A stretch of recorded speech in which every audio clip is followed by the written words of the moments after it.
Welcome to the Evolve, Move, Play podcast, where we bring you the most interesting and enlightening conversations around movement practice and how you can become the most heroic version of yourself through pursuing movement that's relevant to your nature. This is a podcast that's going to feature some of the top movers in the world, some of the most amazing movement thinkers, and people from fields that are related to movement as far afield as evolutionary theory, strength and conditioning, and everything in between. So if you're interested in movement, please stick around. And if you like our work and want to support it, please consider supporting us on Patreon, because this podcast is completely listener supported. We don't want to take any advertising. We don't want to interrupt your experience of watching the show.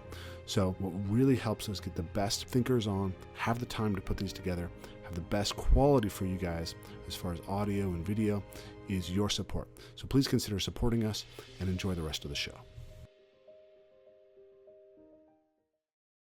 Hey guys. Welcome back to the Evolve Move Play podcast. I'm very excited to present today's episode. This is an interview with Sebastien Foucan. For those of you who are not familiar, Sebastien Foucan was one of the founding fathers of what became parkour, freerunning, and art of Duplacement. He started training in his teens with David Bell and the other members of what went on to become the Yamakasi. Sebastien is a very thoughtful person. I got to meet him this summer for our Embodied Movement Summit. I was really impressed with all the ideas he put together and the philosophy that was behind his approach to movement, which I found really similar in a lot of ways to Evolve, Move, Play. And I think Seb has had a similar experience in our conversation. So this is a really fun conversation for both of us. We ended up talking for 2 hours and could have gone even longer. We'll definitely be having Seb back. Seb has an amazing presence. He's super charismatic and fun to talk to. And he has a lot of brilliant ideas, a lot of more depth to his philosophy around parkour than just, what you might see on the surface. So I think you guys are gonna get a lot out of our conversation. Enjoy. Sebastien Foucan. So Seb, it's a real pleasure to have you. I've been following your work for 17 years, I guess. This is how young we are. I don't know. 2005, that's 15 years, almost 16 coming up here. Yeah, I was yesterday. Yeah. I really enjoyed getting a chance to meet you and spend some time with you at the Embodied Movement Summit. I was really struck also by how many of our kind of ideas were really aligned, and I hadn't realized that. So it seems like we've evolved in parallel in certain ways. It's really cool. We're in a good path. Yeah. Thank you. So I figured I'd start today with, you actually just recently posted on your stories on Instagram a picture of you standing before the Dame du Lac. For those of you who are not familiar, the Dame du Lac is a really landmark climbing structure in Nice that a lot of early parkour stuff happened at. And your caption was, when you realize parkour is not the thing that you and your mates started. Mm-hmm. So I figured that'd be an interesting place to start. I'm curious where that was coming from, and what you're seeing, and yeah, why that? Why now? But because first of all, I'm a human being, so I've got feelings, and it's just a reflection of what I see, how we evolve, and how people talk to each other, like how organizations get together and make decisions about where we should go, what it should be, what should be done, what is appropriate, what is not appropriate. And you just realize when you think about when you started as a pioneer with your friend, and you start with something very simple and very the essence basically of what we're doing. For us, it's like the joy for activity. When I say activity is vitality, it's really the idea of reclaiming the space, the place and everything. And now when you look at it, it takes so many direction. Also, a lot of people are very how can I say that, affirmative about what is supposed to be and what is, like, you know what I mean? I don't know if you know what I mean, but it's more like they're very affirmative of what it is and what is not. And from my point of view, when we started, it evolved so much, but we never had this kind of a mindset of almost like being militant and say, this is what it is. It's just like we share it and then it grows. But now it's sometimes you look at it, it's like, wow, it goes all over the place. I think that the word you're looking for is dogmatic, right? Yeah. So So you're responding in that post to a sense that there's kind of a lot of dogmas that are competing in the community, and A lot. I think it's something you can compare. I'm sure like some people who are familiar with yoga and stuff like that, you got a lot of stuff like that in yoga. A lot of people talk a lot for hours, and everyone's got their opinion of what it is and what it's not supposed to be, and he deviates. And I'm sure if you take the first person who developed the concept when he started with something, I don't want to use the word pure, but it started with something pretty simple, and with a good everything really in terms of emotion and something very connected without being like too much like but very just simply connected with, you know, when I see what you do, you're in the trees and stuff like that. We don't need to be crazy about being in connection with the tree. You touch the tree, you're barefoot, bare hands, you touch the tree, you connect. We don't have to be into too much detail. And but sometimes I look at, sometimes it goes too far. And when you look at it, it's like it has nothing to do with what we did at the beginning. Absolutely not. But it's not like I don't accept the fact it evolved. It's just when you look at it, and some people are they're very strong with their dogma. It's just like, wow. And yeah.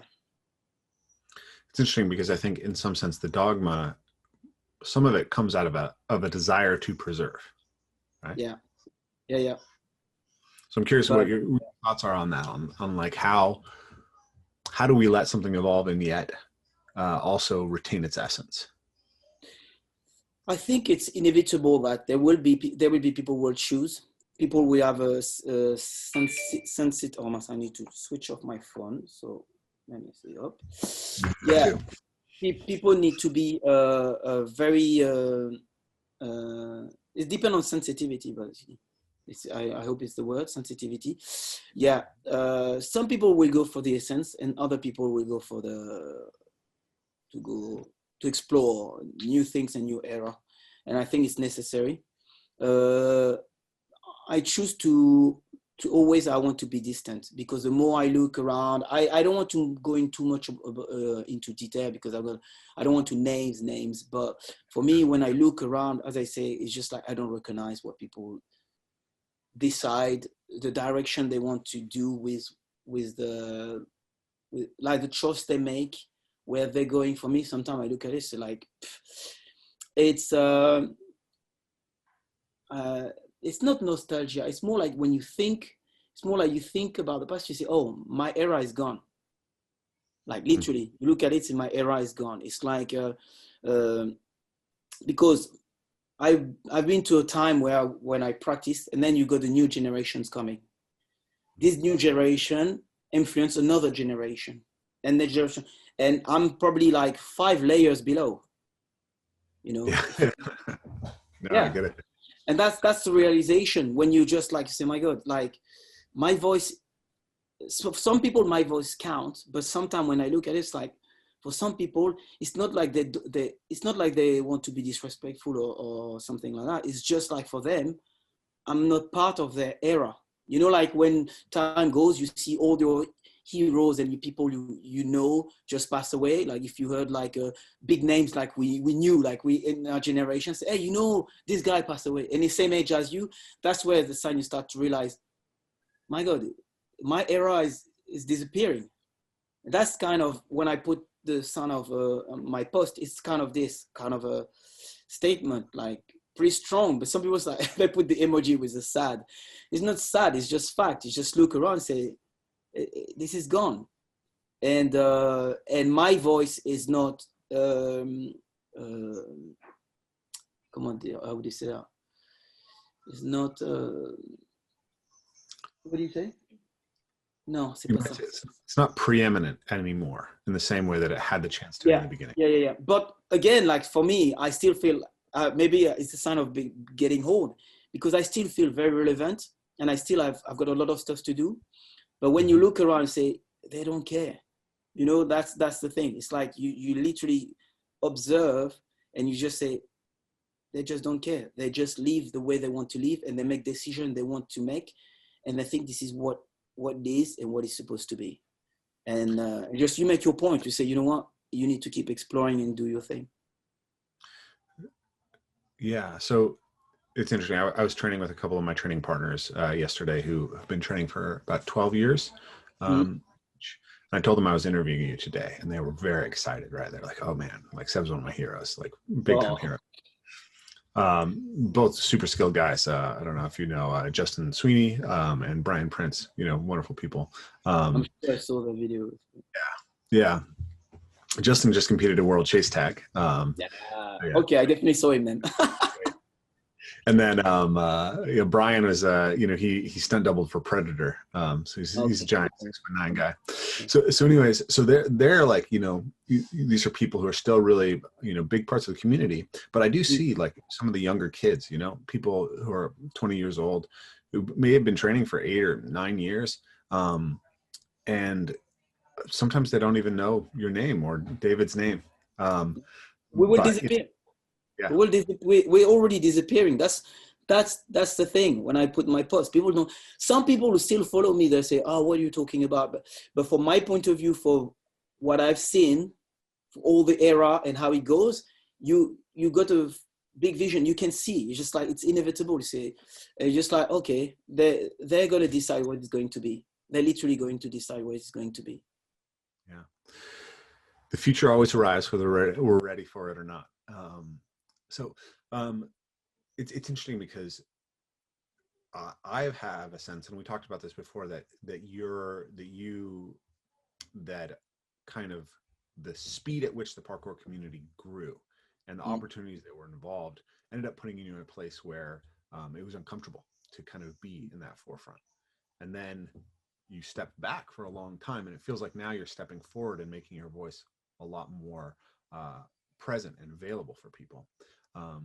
And maybe it's more comfortable that it's not necessarily everyone's looking at Seb. Like, for us who started, 15 years ago, it's like we wanted leaders and we wanted you guys to just be there and but there is going on. But there is, it's interesting because the way how you saw it and what happened, but people don't. Sometimes also I see like people have no idea what we go through. For example, I don't know your life. I don't know all the challenge you're facing and why you have to make this decision and why maybe you stop doing this and why, because life is a roller coaster and people like think, oh, it disappeared, but I was been here. It's just like the platform was not there. Like Instagram, when was Instagram arrived, when Facebook arrived, there is a lot of stuff. There is also a choice also has to be made. Like, as I say, like people has to decide, do I want to speak about this person or not? If I'm the person in forefront, like I say, I constantly talk about Bruce Lee. It's my choice. I can literally do whatever I want without talking about him. But for me, I don't forget what it is to me. And I will always praise him. I will always talk about the value and how inspiring he was and why he was inspiring, not just because he kicks people and stuff like that. It's not about that. It's more than that. And it's because he transcends just the fact he was just a martial artist. He was beyond that. And also it's the idea of reaching your full potential.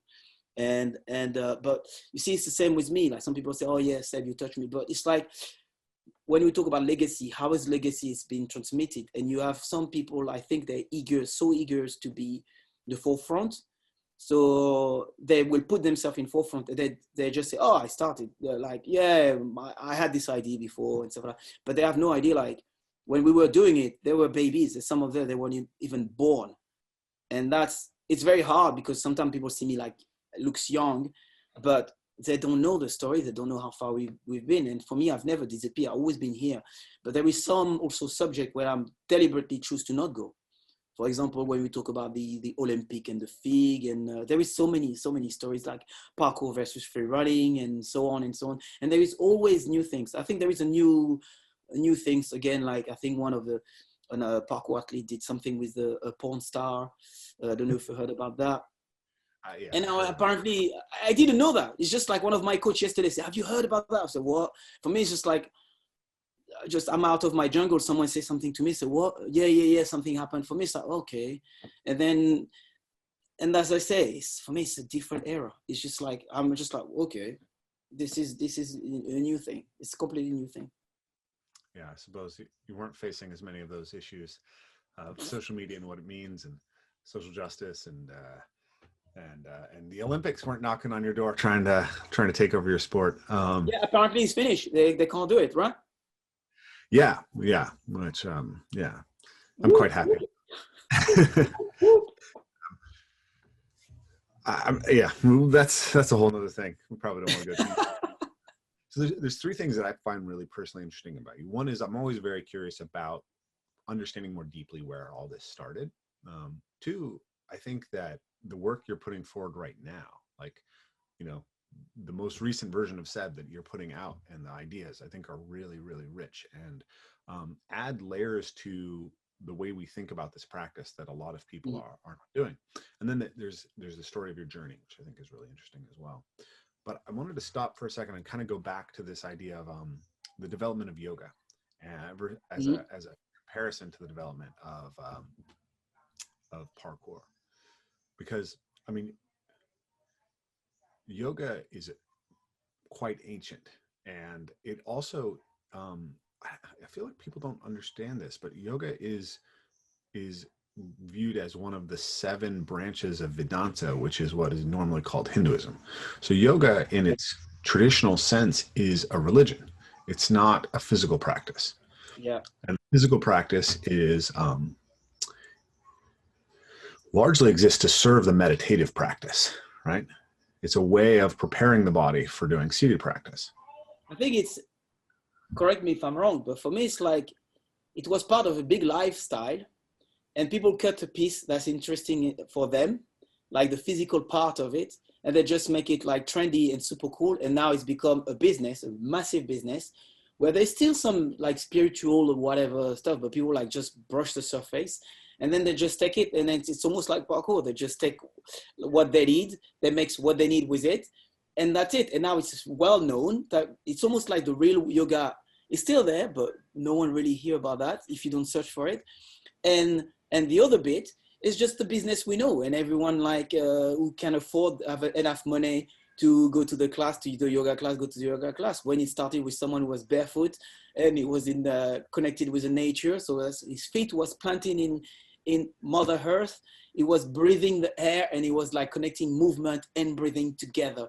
And that was just a part of a whole thing, like a lifestyle, which tried to, I think, connect us with the universe and everything as a human being.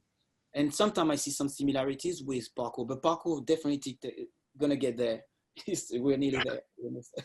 So yeah, so yoga starts as that, and yoga means the yoke, right? It's the thing that you pick up and carry so that you can grow as an individual. And you probably know Jeppe Skogo from Denmark. He and I have talked a little bit about. Very bad with name, but yeah, probably yeah. So I apologize for everyone. It's like, man, we talk for hours, we have fun. Yeah, sorry, I'm like. But we've talked about this idea that really the ethic in some ways is similar, right? It's about this self-cultivation. But it depends for who. Yes, for sure. Yeah. Yeah. So but this is kind of where I'm getting to the question, which is, so yoga came to the West, and now it's spawned into 1,000 different schools, but most of them are mostly body oriented or movement oriented, and the deeper spiritual path is less well represented. And when I was creating my school of parkour, I wasn't satisfied with the definition of parkour that was being put on Wikipedia, right? Moving from A to B as efficiently as possible. I thought that was ridiculous. Nobody practiced like that at all, right? So I defined it as the discipline of developing the ability to overcome obstacles effectively, because that looked a lot more like what people are actually practicing. And then I added this addendum to it, and of developing the self through overcoming obstacles. Because there's always this idea that there's something philosophical about parkour, but I never heard anyone really articulate what it was. And then over the years, as I met Stefan and talked and got a little bit more of an in-depth knowledge of it, and talked to Thomas Kodich, I got the sense that I had inverted it, that the physical was subsidiary to the self-cultivation. And that's where it had really started. And I read Julie Angel's book as well. So in some sense, I see parkour kind of like yoga, where yoga starts as a spiritual tradition and becomes physicalized.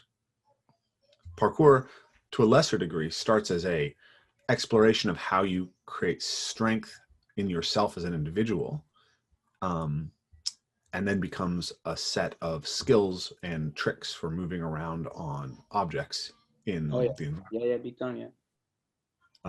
So I'm curious if that's, if you'd speak to that transition and kind of what it meant to you guys in the beginning. Yeah, alors, yeah. It's very bizarre because, as I said, we're all different, and the story is being told is not exactly, and I don't want to talk too much about that, but it's not exactly the story I knew. So for me, I will talk from my point of view. So as far as I'm concerned, for me, I grew up in Nice, and there is a few guys who were in Nice, and me, I've always been in a family with a culture of sport. My dad wanted me to be a football player. My brother would be a football player. I did track and field. I did gymnastic a little bit. So everything was about the physical aspect until I met David. And David, at this time, it was in Yann Notre. And David was doing the form of parkour, but more like kind of a breaking jump kind of stuff like that.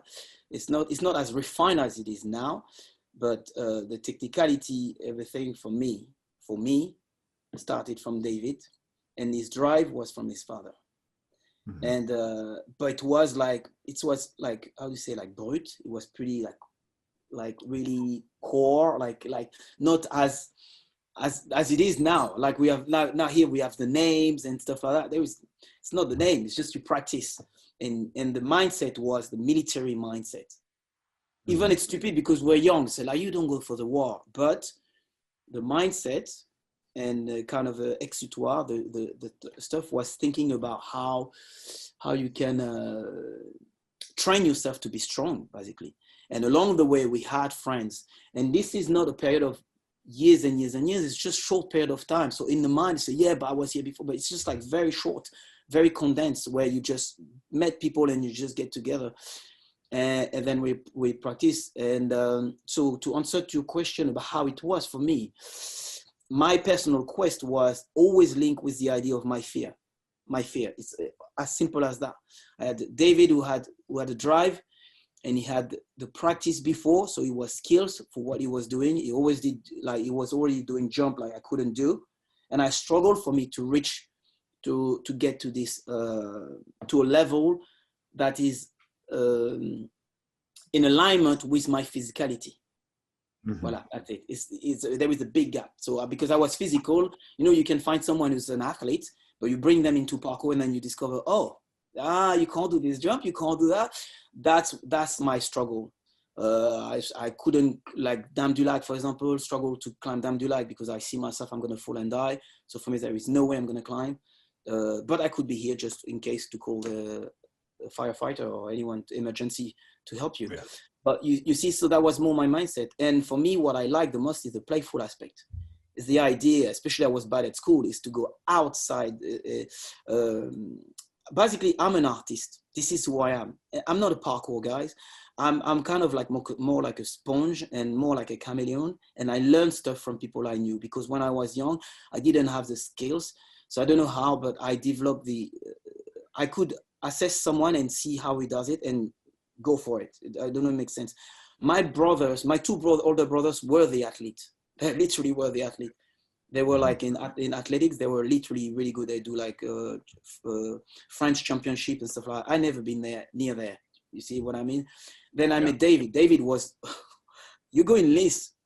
As I said, there is one name. I'm not saying 2, 3 names. There is one name. It's David. That's something like, okay, he's going to praise David.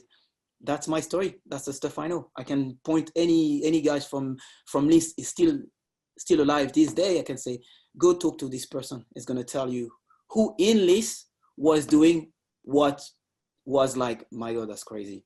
That's it. Yeah. So, but it's not very important. What is important for me is this idea of when I met David, and then after all the others, because before I met David, I was a good friend with Yann brother, which people never talk. Frederic? Frederic, yes. Frederic was in my school. We were in the same class. Oh, Frederic nice. was my best friend with Xavier. We were all the three together all the time. We were on the roof. We were not doing parkour, but we were playing ninjas and stuff like that. And I remember when also Frederic just fell from the roof. He had an accident, and we were like, oh, we were like shocked.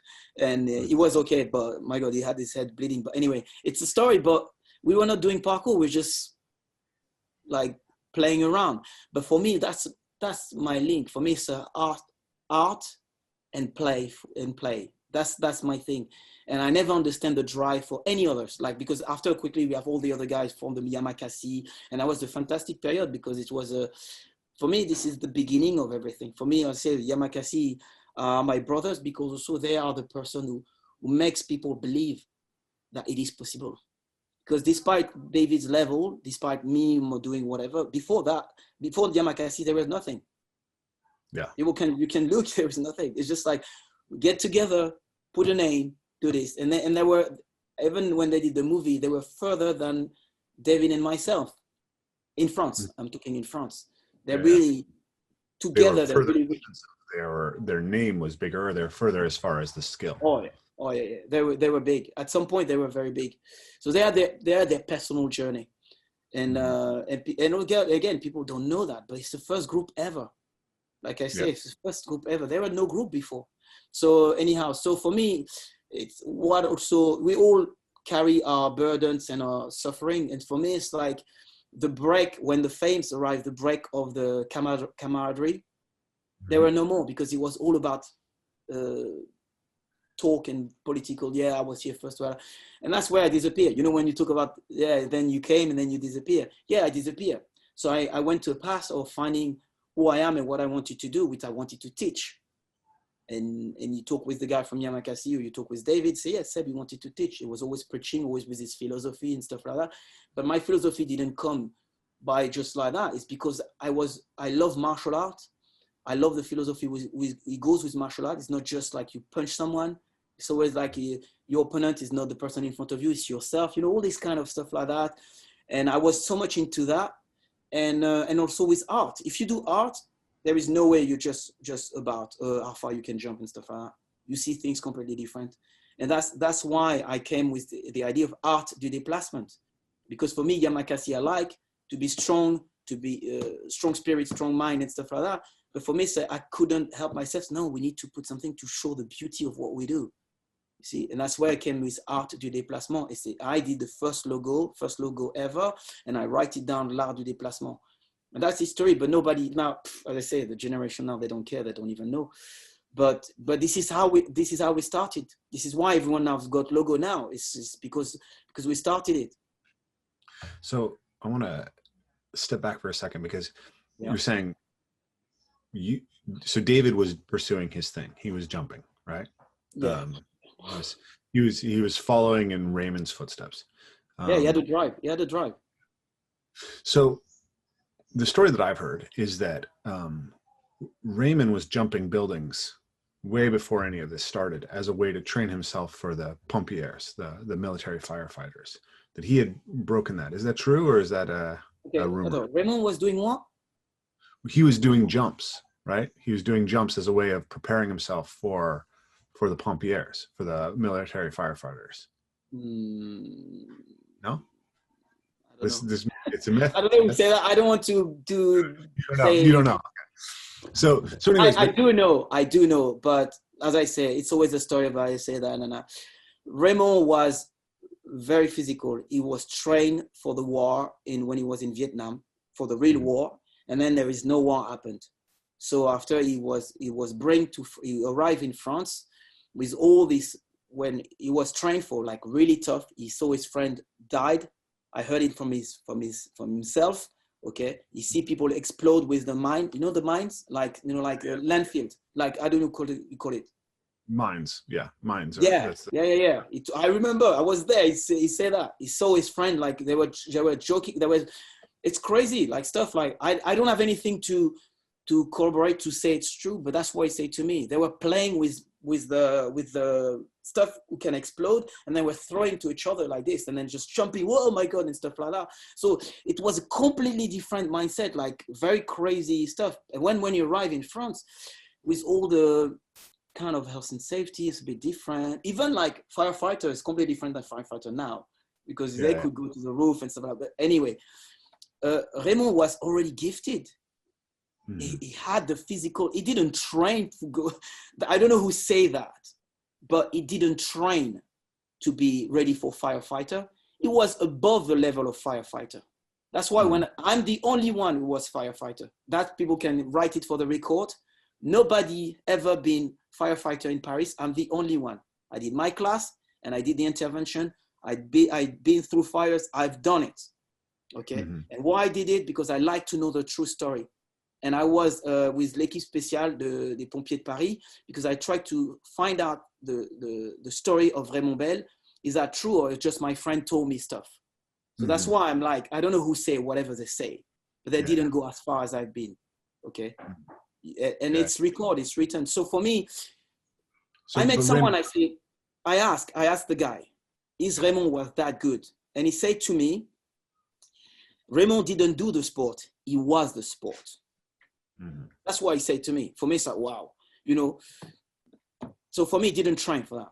He was already ready. And now all the stuff he was doing, like when he saved people, it's a true story. It's written in the article and stuff like that. He saved people from committed suicide and stuff like that. They were always calling him when they had something difficult to do.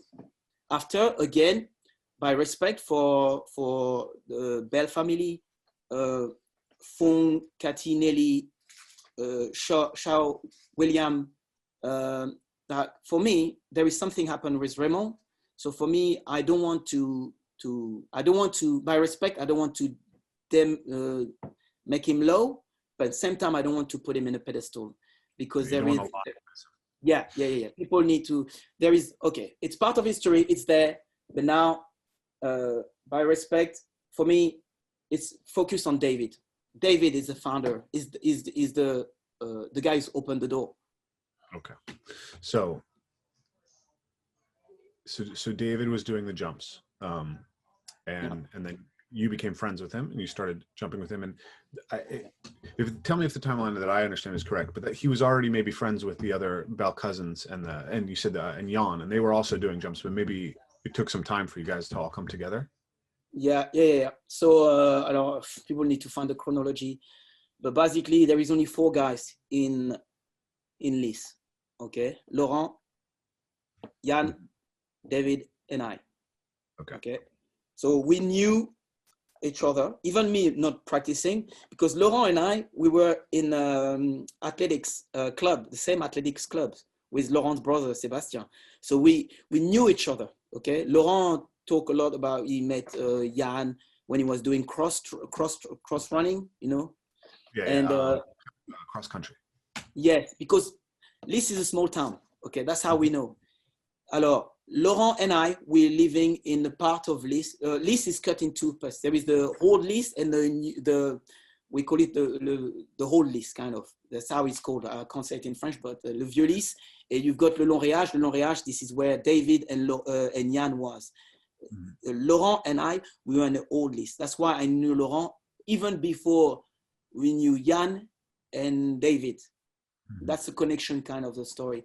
So I try to answer to the question because we can talk for hours about that. So it's just geographically people can understand. Okay, it's 2 different. And after we move closer to Le Long Réage, closer. That's where after we connect, and that's where I met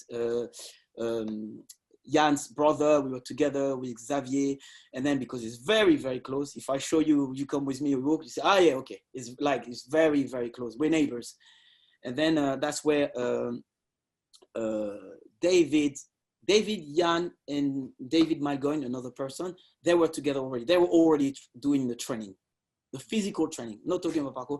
That's to them to discuss about what it was. From my point of view, when I arrived, I knew nothing. I was just like pretending I can do the jump and pretending I couldn't. But I was like, yeah, I can do it. And Frédéric was always saying, yeah, could you do this jump? Could you do this jump? And I was like, yeah, but do it. So no, I'm not interested in doing it, you know, kind of stuff like that. And it's only later on I met David, we crossed, and like we exchanged. Like I had my bike, he had a sandwich, so exchange. He gave me the sandwich, I give him my bike, so he was doing a circle with his bike. And I just discovered David Bell was with my brother, my older brother David, in the same class. So that's how, you know, it's life. You know, that's how we met. And then was it around the same time that David was spending time in Sarcelles with the Bell cousins? Yeah, roughly the same time. But yeah, David always sometimes goes to see his dad with his cousin. But also, that's just like structure, just like, yeah, that's it. So there's lots to talk about with the history, which is interesting. But the thing that's interesting to me that I really specifically wanted to get to is, I'll tell you a little story, which is, so when I started parkour, I saw David's video on Avance Toujours, right? And I was a gymnastics coach, and I was doing gymnastics at the time, and I was totally just incredibly fascinated by it. My brother had it on his computer. A friend had like given him a hard drive and had downloaded all these weird videos, and that was one of them. And like I went and found his name and Cyril's name, and like I started balancing on rails in between my classes, but I wasn't doing any jumps yet. But I was teaching gymnastics, and I would cover sometimes the adult gymnastics class, and then I was taking the adult gymnastics class. And there was this guy Dane who was there, and the first time I taught the class, they were like, you have to watch out for him. He's always doing weird stuff. So like we'd be over there practicing tumbling, and Dane would be dive rolling over a vault box, and then he'd be doing laches between the bars, or he'd be doing swinging rings and jumping off the rings. And so I was like, well, you seem like you might be interested in this parkour thing. So I told him about it, and he looked it up. And then he goes into the office and he asks for my number, and he calls me and says, hey, do you want to come do parkour with me? And I was in the middle of finals, so I was like, I can't do it now, but okay, we'll do it later. So we go out and we go out together, and he shows me all these jumps that he's already done, that he's already found jumps and had all these challenges all around the city that he'd been doing at that point for like 4 or 5 years. And then like also there's a really beautiful kind of rock climbing, bouldering, and like boulder field area nearby, a beach. And he was running down that beach and traversing the rocks, like, you know, once a week for years at that point. And there was actually a little club at my university called the Jedi Club, where they were taking martial arts stuff and like adding obstacle coursing to it, that had kind of all died right as I arrived. But yeah, this stuff was there. And I think that drive for human beings to explore these things has been there. It's always been there. Oh yeah, big time. That's why, like when we talk about history, for me it's like, we did our part, but for me everything has been here. So yeah. And then of course, you know, there's the whole méthode naturelle and all of the stuff that Georges Hébert came up with, all these skills. And then, you know, my understanding is the story with Oleg is that he didn't really find parkour. The parkour community found him, and he was already being Oleg, right? And they're just like, oh, what you're doing is called freerunning parkour. And he's like, fine, whatever. Like, I don't care. I'm just going to swing around on this thing and jump and flip.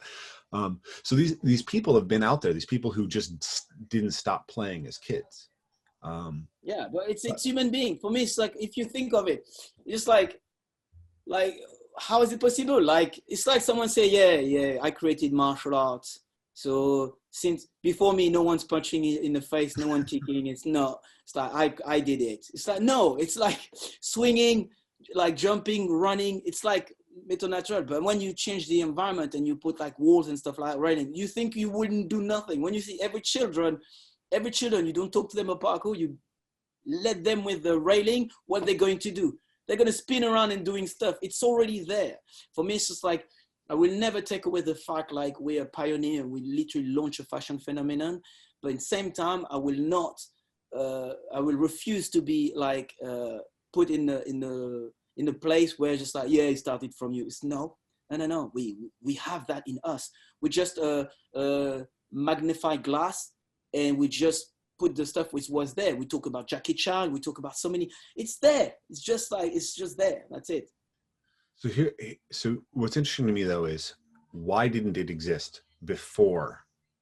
Like, why didn't it catch fire before you guys? This is what I'm curious. Let me just, Yeah. there's something to me that's interesting about the fact that this happens in the banlieue areas, right? And that it's Yeah. a lot of immigrant kids who come up with it, right? Yeah. A lot of ethnic minorities. Like, I mean, I think Laurent's the only like 100% white guy in your group in the beginning,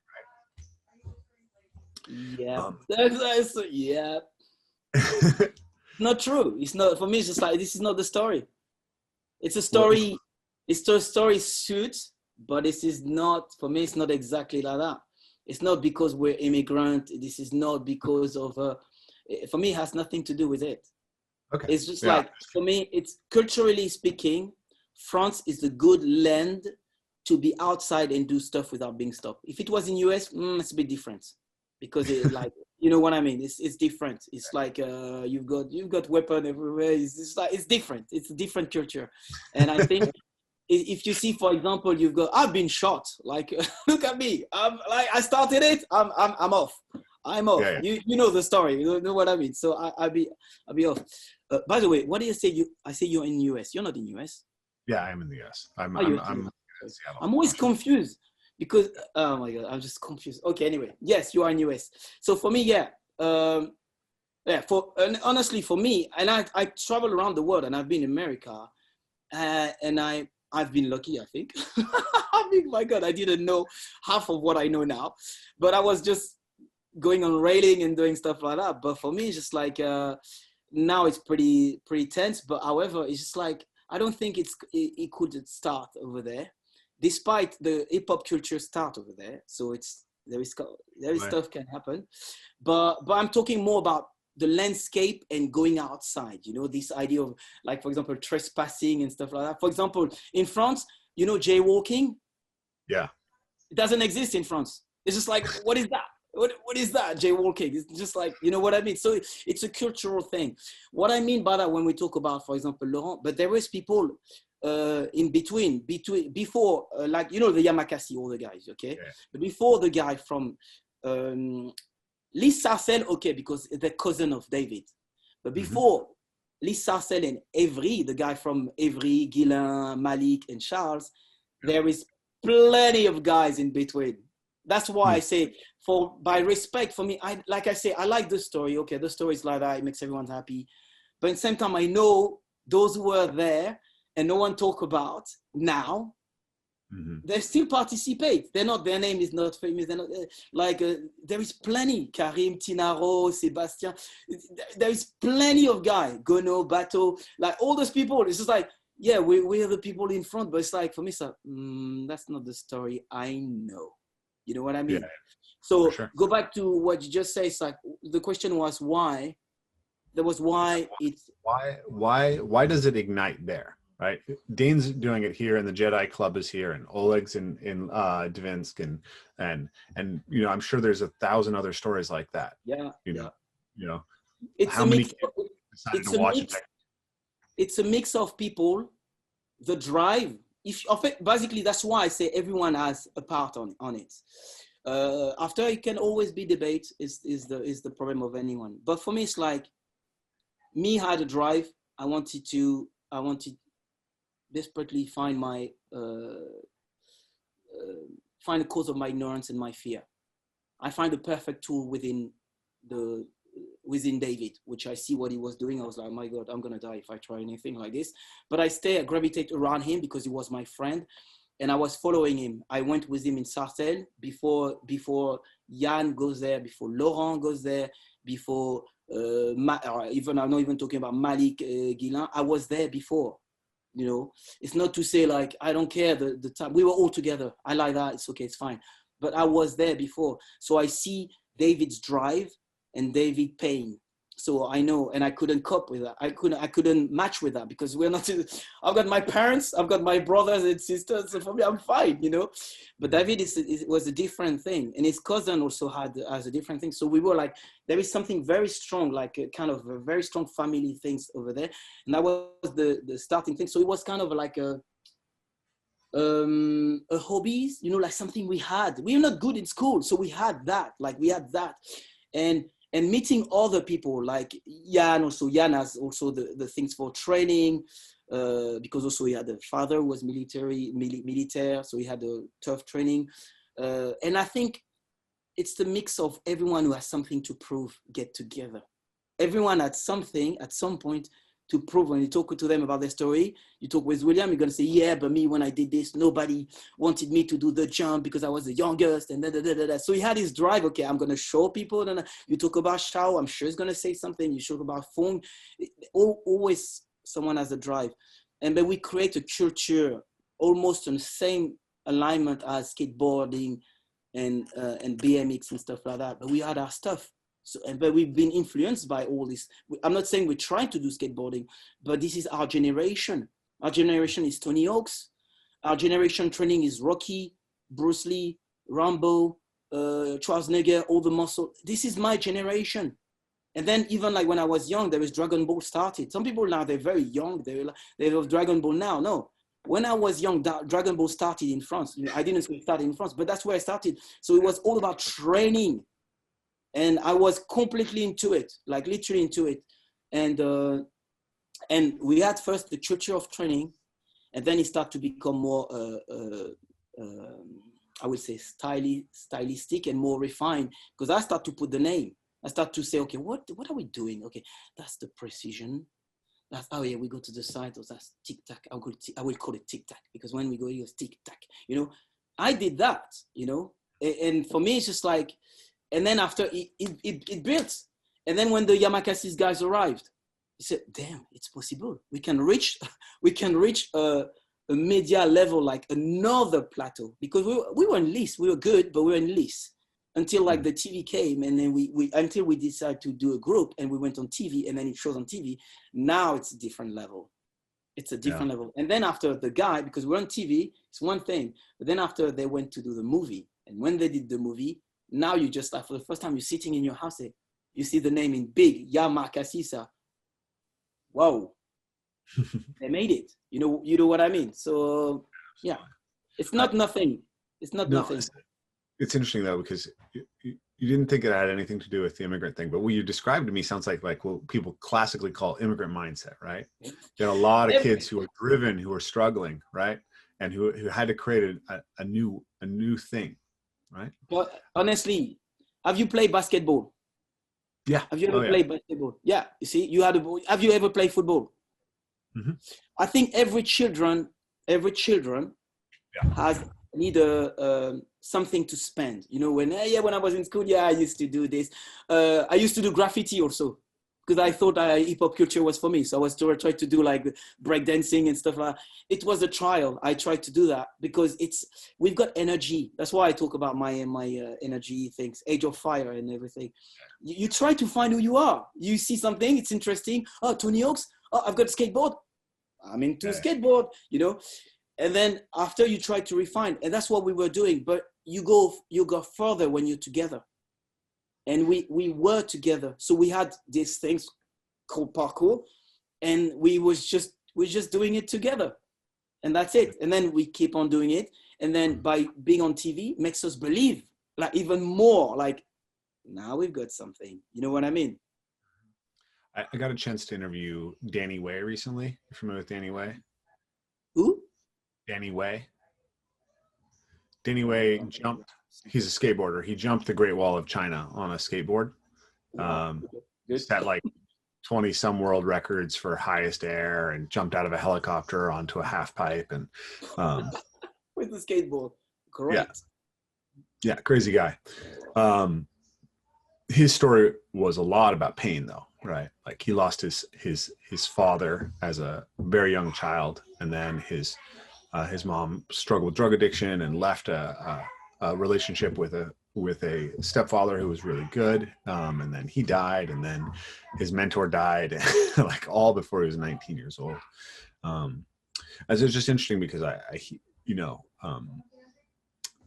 hear those sources of drive, right, in a lot of the people that you're talking about. Like, what is that thing that makes it worth pushing so hard to try to achieve something? Yeah, but like I say, for me, it's like you want to know the origin of something or why it's been pushed so far. Find the source of the pain. And I always say that it's like, tell me how much you suffer, and I will tell you how much you will succeed. This is for me. It's the way I'm thinking, because I look at someone and say, it's not for nothing. It's you're not doing this just because everything was fine. I had all my family, I had the food, I have my plate. No. Any successful person, look the suffering and how much it means to them, because many people suffer, but some people, there is specific people, it does something to them. And without being too much, I'm one of them. It's like my story and everything I've done, and the way my life has been directed is through the pain and the stuff I'm not satisfied. And for me, this is it. It's all about that. It's about this, the drive. And with David, for example, as I say, he had this drive with his dad. He had no brother, he had his sister, but she's way younger. It's different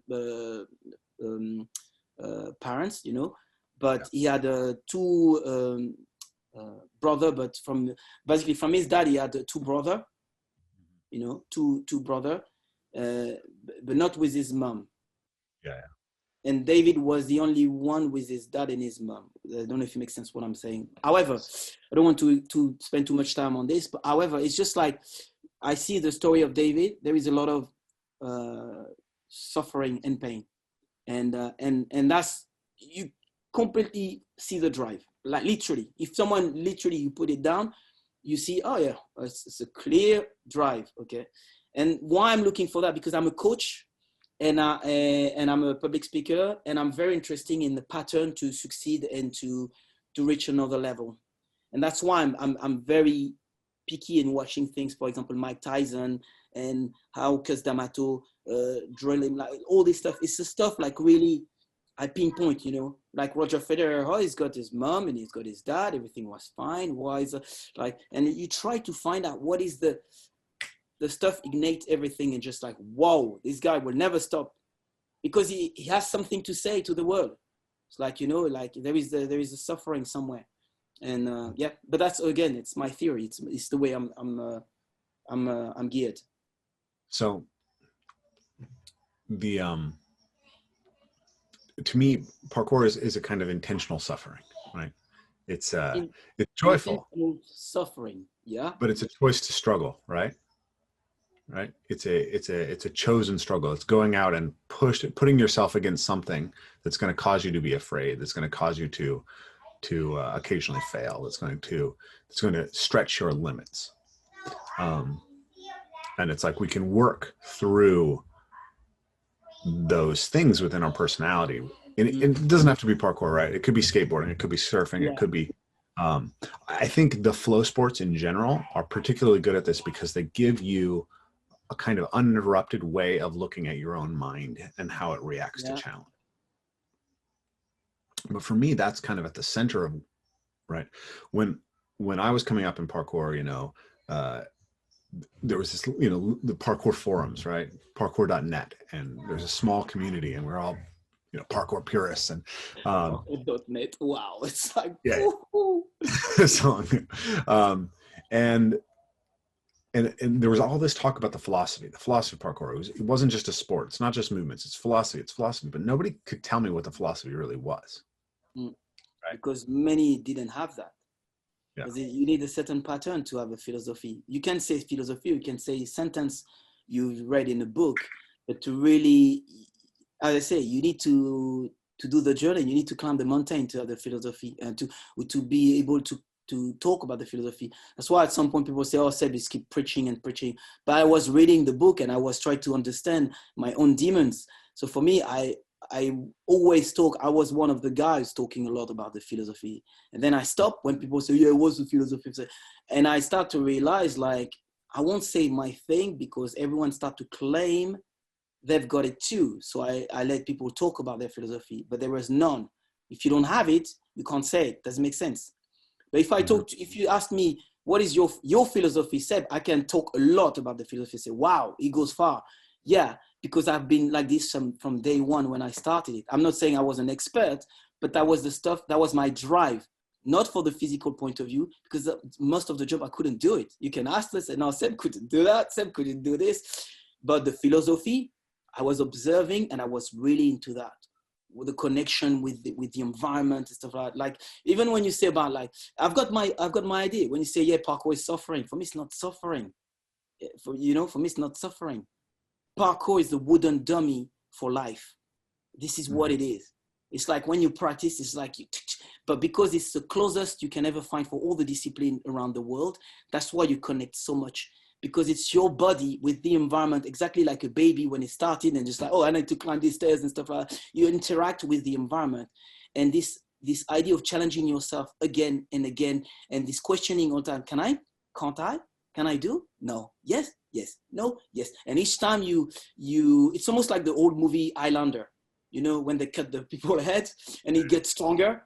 That's what it does when you do a jump and stuff like that. It's like you don't believe in yes, now another level now. It's a new me. And it's the only discipline, like each time you do something, there is automatically a new you. Like a reinforcing in your brain that, yes, I can. I knew it. I absolutely knew it. But I didn't have the strength to believe in me. That's why I say for me, it's like a wooden dummy, because you practice it until you're convinced about yourself. That's why it's not so important about the jump, because I say the jump comes and goes. But the memory of what you learn and the connection you make, that's what stays. And then it's how you apply it to your life. That's what makes you like, okay, now you become a Jedi. That's how I see things. Yeah, absolutely. That's so I'll pull back. It's not suffering. Most of the practice is very, very joyful. Like I was just practicing yesterday. It was incredibly joyful. Shinjiri is suffering. Yeah, it is struggling though, right? It is Yeah. choosing to push and to stretch and and that positive struggle is very meaningful and as a way to connect and overcome suffering. And one of the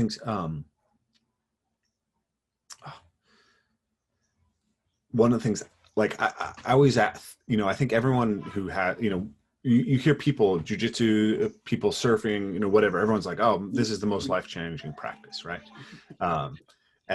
So every time that I think I'm going to make a claim about parkour and what it offers, right? I always ask, is this claim unique to parkour, right? And like a lot of times I say parkour and other flow sports, because it's like you get to, like skateboarders are doing the same thing, right? They're engaging in a positive struggle. They're doing a jump, a new trick. They have a sense of overcoming themselves. They're developing coordination, connections between the brain, all that stuff. The thing that's unique to me about this is it's kind of like, to me, it's the flow sport, because it's just your body and the environment. There's no implement. There's nothing that separates you from the environment, and there's nothing that you need other than the environment to engage with it.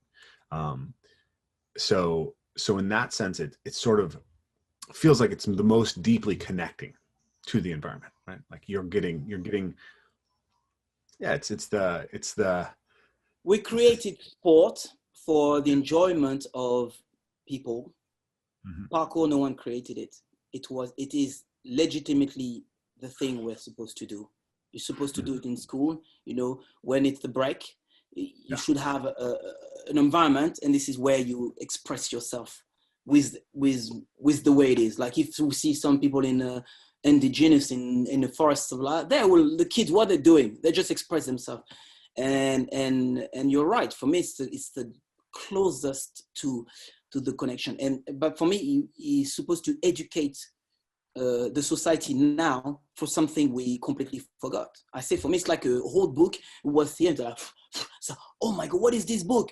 And I don't want to call it parkour for any whatever. It's just like, this is the book. And you see this is what we're supposed to do. Like a car, you know, you got the book for the car. Say, okay, well, you got the key, turn the key. Okay, now you press here. This is the gear. Okay, you go like this. Parkour is exactly that. See, we're supposed to do that. You're supposed to climb trees. People say, yeah, climbing trees it's in us. We're supposed to do that. And we need to move. Yoga say that it's movement, connecting with breathing and stuff. Parkour is no different. It's exactly that. You need to connect with your environment, and that will unlock stuff in your brain. I'm not an expert, but it will unlock stuff in your brain. It will make you think. It will help you. It will definitely help you for many things. making decision, calculated risk, because life is about taking risk. People are always like protecting themselves. You're in trouble. You're in trouble because this is observe nature. You will see. If you want something, you need to take a bit of risk, and parkour teach you that every single time. You go outside, and it makes you rethink and reassess where you are and what you want to do, how you settle yourself. Okay, I settled now. And then say, oh, really? How about that one? So, and then after you can choose five, you know that very well. You find excuses. You say, maybe not today because, and then why not today? Well, because no, you're sure. And then after, and then you choose. Come on, I'm doing it. I'm not living here until I do it. I'm doing it. Okay, I'll commit. I'm gonna do it. And then you do it. Say, yes. And someone just walk by, just look at it, and say, what are they doing? Like, what a bunch of idiots! You're just jumping from one block to another block, and this guy is so happy because it's not in. It's not in. You need to get in. Yeah. So for me, the philosophy of parkour, I was starting to work on this idea myself, and then I encountered the work of Jordan Peterson, and it really kind of came together. The basic idea was that in confronting an obstacle, we can confront the aspects of the self that we need to confront, and then we can essentially, as you said, build a new self, a self that's slowly growing and improving. I also been really influenced by the work of Mihai Csikszentmihalyi and the flow state, and understanding that when we can get in that flow path, we can grow faster as human beings. And it seems like to me that that just engaging in the practice, physically doing it, in some sense, it's acting out a philosophy, right? Whether you've articulated it or not, it's like there's to engage in the actions is to show that you are choosing these things and you're making these values important to you. So I do have a sense that there is a philosophy that we all share to some degree, like some overarching themes that we all share within the practice. But it's kind of inchoate. It's not described, and a lot of times people don't know what they're actually committing themselves to in the practice. So I'm curious for your thoughts on that, and then I'm curious for you to say what is the Seb philosophy of parkour, because I think that you've articulated it on a much deeper level than was accessible to us in the early days, and I think we still need to have that conversation of what is this philosophy? Let me write it down, the two questions, because otherwise I gotta go all over the place. What was the first one? Do you share my sense that to act out the sport is to engage in some sense with the philosophy, even if you don't understand it, but that it leaves it somewhat. I feel like a lot of times people in parkour, they struggle because they don't actually know their why, and they don't know what they're acting out. Yeah, but it depends on, it's in my system of the maturity phase. Yeah. They shouldn't ask. If you edge of fire, don't ask. Just follow your instinct to practice and to express yourself. Don't try to, and this is the age where you don't know, basically. Just like, when say, what do you want to do in your life? What do you want to be? Do you want to be a doctor? Do you be, no, like, I can't answer that right now. It's not possible. Like, all my hormone is talking is, I want to spend so it's not possible. So for me, it's normal. Like, the practicing is normal. This energy, this urge to do, it's absolutely normal. When you reach a certain age, it's different. Now you start, the pieces start to get together. So for me, yes, you're right. When you act, when you move, you're doing it. You're in the philosophy. As far as you've got the sensitivity, you can, as far as you can reflect on it at some point, let's say, because it's like path, some, like I said, there is path, the hard path and the soft path, and then something, the middle ground. And we're all searching, we explorer, that's who we are. And for me, like, talking about this is interesting, it's good. Meditate about it is good, but doing it is, life is about doing. For me, life is about doing. That's why when we're still active, that's why I say activity is vitality. Even you are, okay, I don't get it, but I feel it. It's more important to feel it than to get it, to be honest. You know what I mean? If you ask me, like, I don't understand how I play guitar, but damn, I play good. Look how many people love what I'm doing, Yeah, if I have to choose, I choose that one. I don't know how I do it, but I do it. And so that's why for me, I agree with you. Yeah. My friend John Vervaeke has this beautiful description of the ways of knowing, right? We have propositional, which is semantic, right? I can tell you how to do a Kong vault, but whether I tell you how to do a Kong vault or not doesn't mean whether I can do it, right? So there's procedural, which is actually being able to do it. And there's perspectival. What does the world look like to someone who can do it? This is a really interesting thing that I discovered when I started teaching people in gyms. You can teach someone to do a Kong vault in a gym, and it doesn't mean that they can see opportunities to do it outside. Right? They can only see the landscape of I could vault this when it's shaped like a vault box in a gym. Yeah. So you have to go and build your vision. And then the last one is participatory, which is the idea that like how am I transformed by the process of this thing? Like, what is it like to live within this and to be in communication with this change, this relation, right? And the interesting thing is that as teachers, and you know, even what we're doing right now is mostly exchanging propositions, right? But transformation doesn't happen at this level, right? It has to happen at other levels, and really even knowledge itself is mostly developed from the bottom up, right? The only reason we can have this dialogue that we have is because we've engaged in those practices. Yeah. Right? Yeah, it's true. It's true. The ultimate richness is in the practice.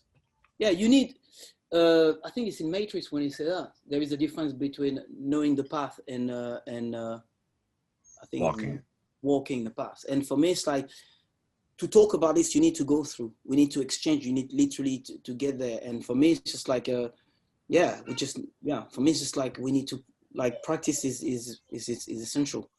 It's like, for me, this is very simple. It's so simple that it is difficult sometimes. It's like, this is it. Just go outside, just do it. So don't think, just do it. And then later on, you can, because when we stop and you reflect, you can readjust your direction. It's like, okay, oh yeah, I'm going there, you know, I'm going there. But ultimately, you have to do the work. You need to find, and people have different direction because we're different level where we are and different conclusion of what we've done and everything. That's why sometimes, as I say, like go back to what we said early, it's like when people are like very affirmative of what they want document, we need to bring the true parkour, we do like all this stuff. We say, yeah, sounds good, but the world is not like that. The world doesn't work like that.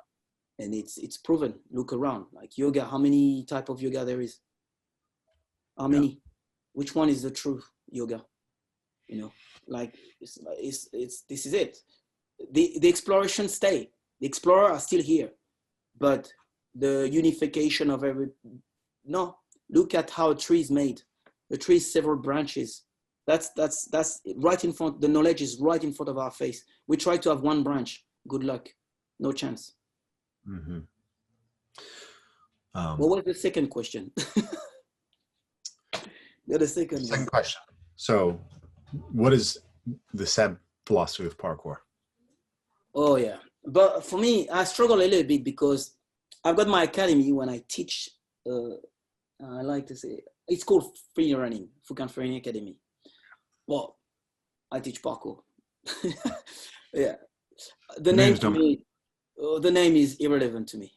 What is important is what I give to the kids, how I inspire them to be active, and how I can be like someone they can look and say, oh, I remember I had this guy. And when I was young, I was doing this and I saw this guy was doing this and this and this. And he affected me forever. Now my life, I want, like kind of this, everyone's got a person like that. That's what I try to do, just to be a good inspiration and to transmit this idea of activity and to be sure people understand the value of the activity, how important it is to be active and also to reclaim the space. There is private place, okay, but there is space we can. And then people just decide a bench is a bench, says who? Like I can do balance on this bench. It's like it's a multifunction thing. So that's what I do with my academy.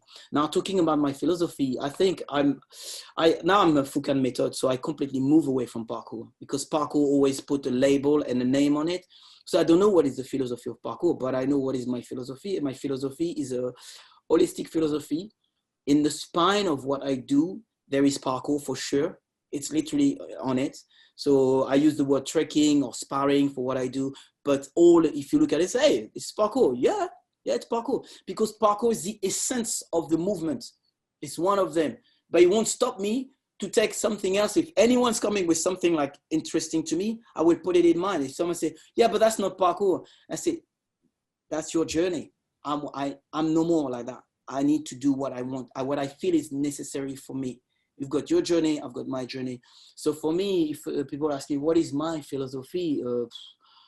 My God, I think it's a big question. It has to be more specific on several things so I can answer. Because ultimately, I don't like the idea I'm just a mover, just someone who moves. Because for my conception is, it's the body, the mind, and the environment, and all three has to be connected. Okay, and we interact with other people who are body and mind, and sometimes they limited your potential by interacting with you, or sometimes they can enhance your potential because we're in the same vibratory level, same frequency, and then we interact, and then it goes beyond. Like that's what happened with parkour when all the guys were in the same level at some certain point, and we were like help each other to grow. So this energy was very positive. So aside of parkour, that's where I am. I'm sure our main superpower is not linked with movement, because I always say that a cheetah will always be faster than you. A gorilla will always kill you in a cage. Even you can be gifted, the most gifted human being on the planet, the gorilla will win. So for me, our superpower is the brain. And I value that a lot. And for me, what is important is to train my brain. Even like I say, it's a different type of meditation. I started meditation when I'm sitting, visualization. I've got a lot of stuff, but I value a lot about the brain, also how you manage your life. That's why for me, parkour was a part of my life. What I say, it was a wooden dummy to understand the tricks, the tools, how it works, how you deal with obstacles and challenges. Once I've got the tools, I've got them. Now I'm sure I've got them. I did my part of the jump, the risky one and stuff like that. Now, this is life. How do you deal with life? COVID, I'm not ruled by fear. Parkour taught me to not be ruled by fear. Oh yeah, but be careful, you need to protect. I'm not ruled by fear. We're all gonna die, okay? But I need to live. I need to be active and I need to live. I will protect as much as I can, but I will refuse to be, that's my philosophy. And people say, yeah, but the government is not life. The government has its own things to do, but sorry, I practice parkour, and parkour teach me something different. That's when you talk about philosophy. Yeah. Yeah, beautiful. It's really striking to me how some of the conceptualization between what I'm doing and what you're doing is just right on. So you said mind, body, environment, and then you said that we also interact with other people who are mind and body. Oh yeah. So what we say in Evolve Move Play is that it's a method of cultivation through body practices, mindfulness practices, nature connection practices, and community practices. Those are the 4 pillars. If you're connected deeply in those senses, then you're going to thrive as a human being. What was the other one that you said that was just really rang for me? I missed it. I got stuck on that one. But what you said was the jump is for your life. Oh yeah. Right. And this is the thing that I had this sense that there's all these practices that we could engage in and that have the potential to be transformative. But every transformative practice is a double-edged sword. It can help you or it can hurt you. Yeah. And when you think that the purpose of it is what happens within it, then it's much more likely to hurt you, right? So I always say you don't sustain you. You don't end up at 46 still loving this and doing it and feeling healthy in your body and doing stuff because you measure yourself just on how far you jump, right? Yeah, right? It's not possible. It's not the way, we talk about longevity and sustainability. Everyone will find out sooner or later, they need to reassess and readjust their purpose if they want to keep on going longer. So it has to be about how the jump transforms you. Yeah. And for me, that's why I moved from parkour to freerunning, because at origin, it was pretty straight. You know, there is not so much about philosophy, but because for me it's philosophy, and then I say, you know what, I'm going to do my own, and I'm going to explain my own way. And then I come up with freerunning. But freerunning's been taken and they do something different. For me, so I move away from that because there's no philosophy. It's not the martial art kind of way of the, because for me, it's always like, you know, like when you see Miyagi, for example, in Karate Kid, okay? Yeah. Daniel-san is like cleaning a car, like washing and like waxing a like car and stuff like that. It's like, for me, it's like, what is that? It's not martial art. And then the master appear. He say, okay, come back. Now show me this.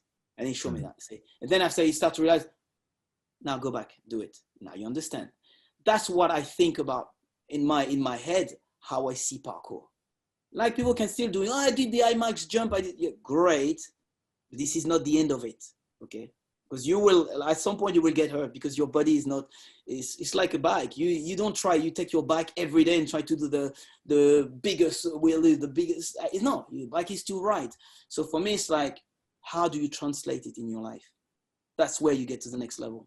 It's like, and some people will say, oh, I will translate right now. No, you need to do the journey. You still need to do a bit of pain and you need to suffer, like you say, you need to, you know, all this stuff. You need to go through this. You need to experience that. But then quickly you need to understand, what is my biggest challenge right now? It's life, my friend. And if you don't get it, if you don't believe it, just wait. It's come for you, because everyone I know or the same age as me, or even younger, you say your friend, like at the age of even yesterday, I was talking with someone, he talked to me about his life from the age of 8, what he has to do. I was like, whoa, 8. Yes, he had to take care of this, give food for this person. And so you're not supposed to do that. Yeah. And I in my head said, you see, this is it. This is life. It has nothing to do with parkour, but this is like so much of an experience. It shapes you. It will shape you with or without parkour. It will shape you in a negative or positive way. So lucky for those who got parkour and they can translate, because damn, it gives you such a weapon, such a tool to face, because you see things differently. An obstacle is no more an obstacle. It's become a stepping stone. That's why we're desperate to find new jump. People say, what are they doing? Why are they looking for other jump? Like, this is scary. No, we want more. We want more. It's like someone want to have more challenge and more difficulty in his life. That's beautiful. For me, it's in terms of mindset, the shift of the mindset. Fear is still there, but it's not like something you're completely scared of. It's it's normal. It's important. It's part of who we are. And for me, that's it. Like a jump. What is a jump? Okay. There's this idea of commitment. There is like the before, the middle part, and then the after. See, it's the past, the present, and the future. Everyone who does a jump, you see how to do the jump and what happened. Okay. You're focused about what you're doing right now. Okay. Or you focus on your present. You fully commit. Okay. When you do the jump, you got this teeny tiny moment of like, I don't know, where you don't even know if you're going to make it, but you already commit. You're in there. And then after you fully commit, and then you land. And your landing is the result of your commitment. If you hesitate, that's good. So this is life. If you take that after, it's maybe this works in my life. Try. That's sometimes when I say, this is my story. From working with Madonna, James Bond, all this stuff, going dancing on ice and stuff, like when my agents contacted me. It's not because I wanted to be, it's just like, it's my head say, you never done any rollerblading, nothing like that. You've never done any skating. You're going to be in the ice in front of the TV. Oh my God, such a shame if you fall. Oh my God, if you drop the lady, oh my God. Oh, and everything in my head says, don't do that. Don't do that. You're Sebastien Foucan from Jump Down, James Bond. Don't do that. It can demolish your reputation. So that. And guess what? The training one say, let's do it. Let's do it. You see? And that's because we are trained. You see? Because we're trained. So what popped in my head as you're talking there is this idea that like I kind of describe parkour as a quest for meaning, right? We go out and we seek out things that allow our life to be more meaningful, right? And it sort of becomes a philosophy when you recognize that it's a place to learn lessons that you can apply to life. Yeah. So Yeah, I mean, I just, yeah, okay, cool. We agree. I guess we'll move on from that. And also, So, we're so much on the same page. Like what you do for me, it's like if I was talking with someone who's, I can still like find a connection, as I say, with people who does competition stuff. But there is particular individual, and I can very quickly speak with them and see where they're not here yet. You know, like you talk with them saying, yeah, I understand this is your past, it's normal, your age of fire, stuff, but you're not here yet. You know, but we are definitely the same path, because also you're definitely you pass age of fire. You're not fire. You're literally in the place where it's about meaningful and functionality of what you do, and it's more like getting closer to. I don't like the word mastery, but it's more like, okay, I've been to the war. I come back from the war. Now, what do I do with all this knowledge? How do I serve? How do I help? That's functionality. That's edge of water. And then, and this is that's what we can talk. If I was talking, I bring an edge of fire. We did a podcast, and we talk with 3 people, and you will see the way he talk. He will always try to convince us with this, with this stuff, because it is drive. It's inside of him. He need to test his limit. He need to know he's the one. yeah, I mean, I agree generally. I'm still, there's some things that I really want to accomplish, but I can feel that side of the practice is receding, right? Because you're waving. You remember, I think I explained to you all this stuff about the waving, you know, like the waving. It's very hard, especially when you're still, you're not damaged. Mm-hmm. That's where the ego takes place, because there is a teeny tiny voice who say, hey man, you can do that. That would be good if you do that. And then it's a battle. That's what I call waving. It's like, okay, that's enough. This is good for me. This is perfect. And then someone's like, yeah, but if you do that, you can't, because you've got the skills, and then that's where you're waving. So you still want to achieve stuff, and that's part of it. It's normal. Yeah. For me, from what I developed, when you talk about my philosophy and my system, I'm still exploring and experimenting my stuff. But the more we talk, each time I talk with someone, I just say, yeah, that's exactly what I see, you know, and that's the way it is. So I wanted to talk to you about some of the way that you set up training or look at training, because I think that's quite interesting too. And like for me, when I discovered parkour, you know, we talk about parkour as like the kind of the base sport. There's always you and there's always an environment. But a human being isn't just a thing that moves with the environment. A human being is something that manipulates objects, and a human being is something that can move and fight. And it's like, for me, it's not a complete physical art unless you have those things, right? You got to be able to move with other people. You got to be able to move things around, right? So I always try to have some martial arts, and then later I added dance, and I always play with objects as well. And one of the things that was interesting to me about reading Julie Angel's book was how much martial arts was actually also a part of the inspiration and the origin and the practice in the early days of the parkour community.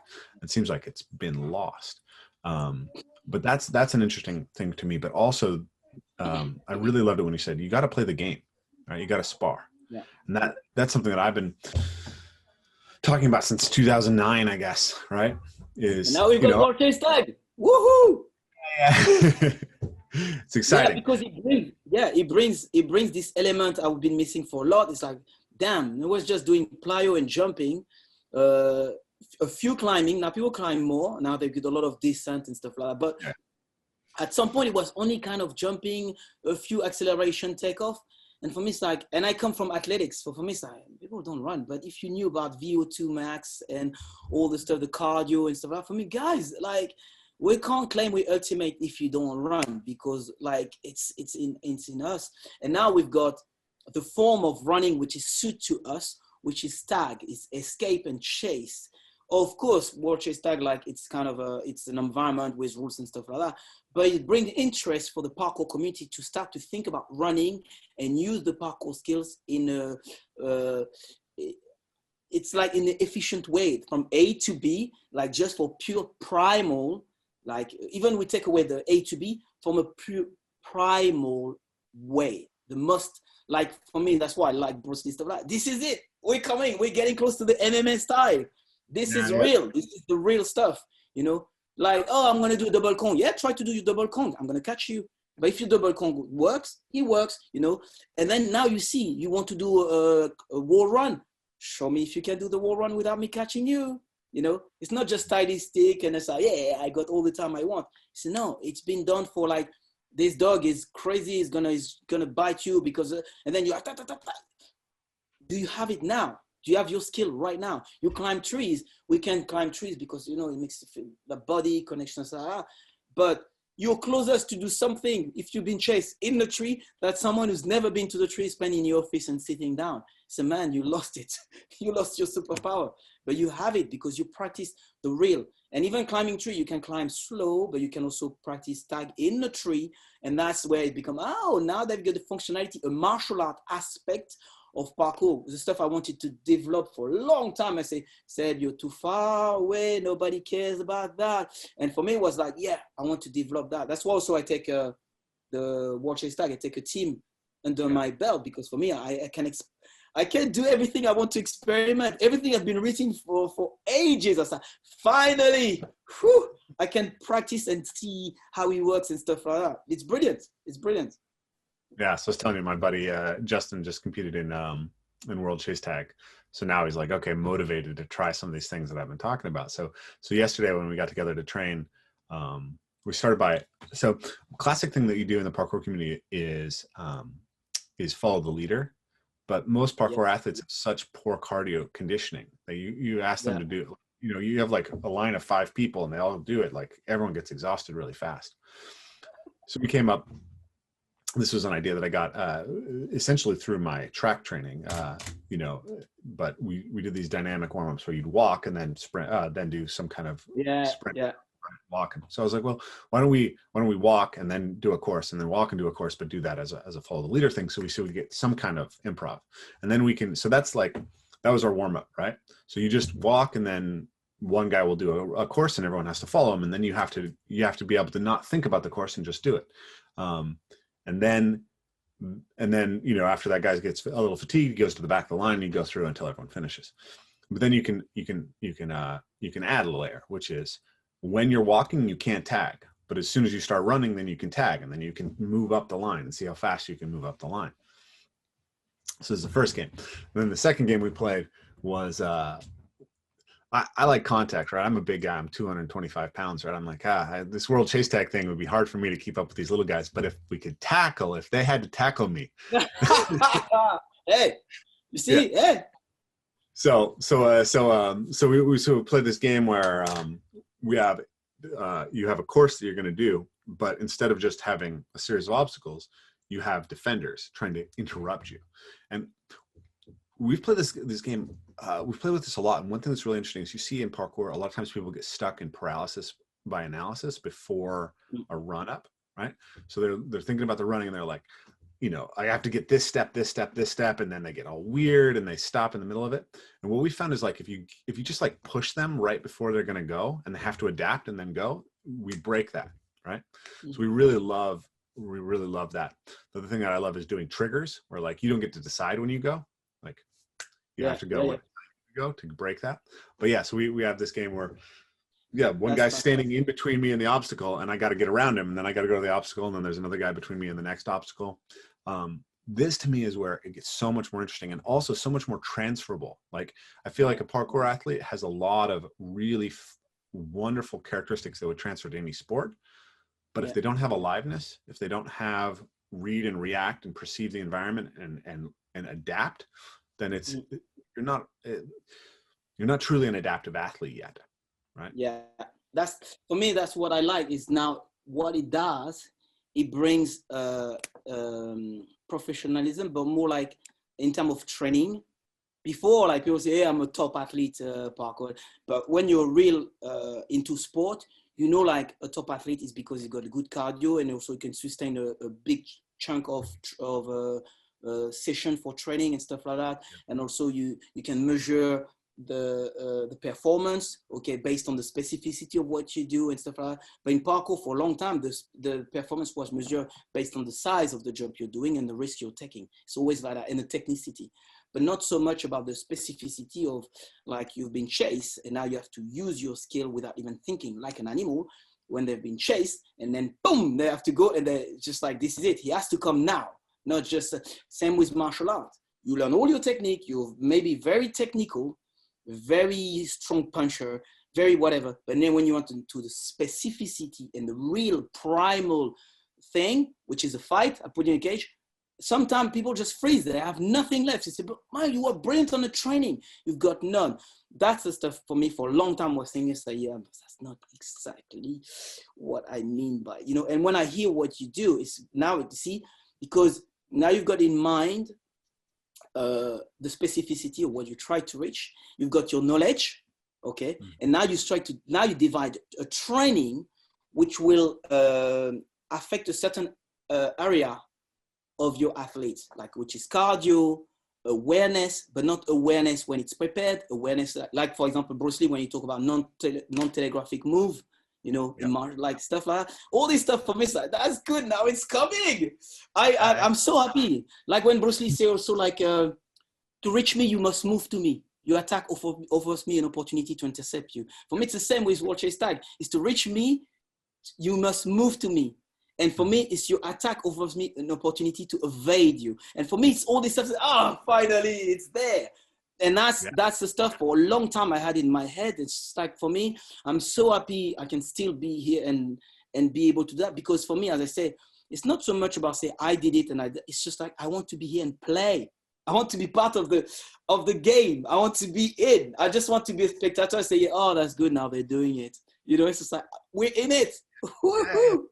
Yeah, I always say I just want to be able to. I want to help create potential training partners. Right, that's the whole goal. That's super cool. That's super cool. Yeah, yeah, and it's much better. It's much better than, as I say, everything is cool. But for me now, it's become better. I like parkour challenge. You know, like people set up a lot of stuff, almost like bouldering, and you have to. I absolutely love that. I'm thinking like maybe I should do that, but I want to do it just for me. I don't want to be, oh, Seb is participating. I don't care about being number 1, 2, 3. All I need is give me the piece of paper and I can track where I am. And that's all I need, because I know what I try to achieve. And just, it's not to push myself. It's just to keep myself like afloat, like to be active. That's it. Speed training also, speed challenge, fantastic. I absolutely love that. I think it's brilliant. And World Chase Tag, 1, 2, 3. The styling stuff like that, that's not my cup of tea. I'm not just like, wear whatever. Yeah, I mean, I don't have any problem with it. In fact, I think it'd be fun someday to compete in that. I don't think I ever will, because I won't have time. Yeah. But I would be open to it if it was fit and had the right opportunity. For me, it's like, if it took, sorry to interrupt, for me, if it took kind of a gymnastic style, I'm not interested. But now if we bring something more like the dancing part, like, you know, gymnastic could be like a killer, literally. If they don't like, oh no, you can use the music, you cannot. Like, if they literally allow more creativity with music and stuff, like, it can be like something like, even the entrance, instead of someone carry the guy, it's like you can choose like your entrance to catch the bar. I know it's because for the performance you want to save your energy, you know what I mean, you know, for the bars. But for me, it's like, could you imagine like the guy can come up with like something, it's like, whoa, and then he put his music when it starts and stuff like that. It can be, that's where it interests me, because, you know, when you talk about the flow and stuff like, you know, when you're in a tree, you know, like you see path and you see stuff, so, oh my God, could you imagine? Now stylistically, I love that, because if I have to judge you based on how you see, we can be, both of us, we can be the judge, and we can judge like, is the person doing, we can have like where it's prepared and where it's unprepared, you know, and then you choose your music, and then you come and you demonstrate what you can, how you perform with the music. And for me, it's, I'm watching that. I'm watching that. Seb, are you familiar with the concept of aliveness in martial arts? Liveness in martial art? No. What is it? So my friend Matt Thornton debuted this term, but basically, you know, I think he came up with this before the early UFCs, but he was doing essentially free sparring before this. He was a student of Jeet Kune Do, but he felt like Jeet Kune Do had kind of lost its way. And his basic thing was that once you actually ask people to fight, the only people who can fight are the people who fight, right? In training, or do some kind of fighting in training. So judo, Brazilian jiu-jitsu, boxing, Muay Thai, Kyokushin, Shotokan. There's a few of them. Like, you have to, in martial arts, he says, you have to be able to deal with an opponent's energy, their timing, and their rhythm. And if you're not training in a way that's exposing you all the time to those things, then you're not really training. Like, not to be a fighter. Bruce Lee famously said, fear not the man who's practiced 1,000 punches, fear the man who's practiced one punch 1,000 times. And I actually think that he made a mistake on that one. You need to fear the person who's practiced punching 1,000 people who are trying to punch him back, right? Okay. Yeah. That's a lie. Yeah. But you need to understand. I think it's just like, you made definitely a point. It's just the meaning behind it. When you say it's more the idea of how when you drill something for a lot, how accurate and fast you can be it's more about the virtuosity you can reach when you practice a lot something. It's just like, be careful. It's partially true, right? It's a partial truth. It's true. It's true.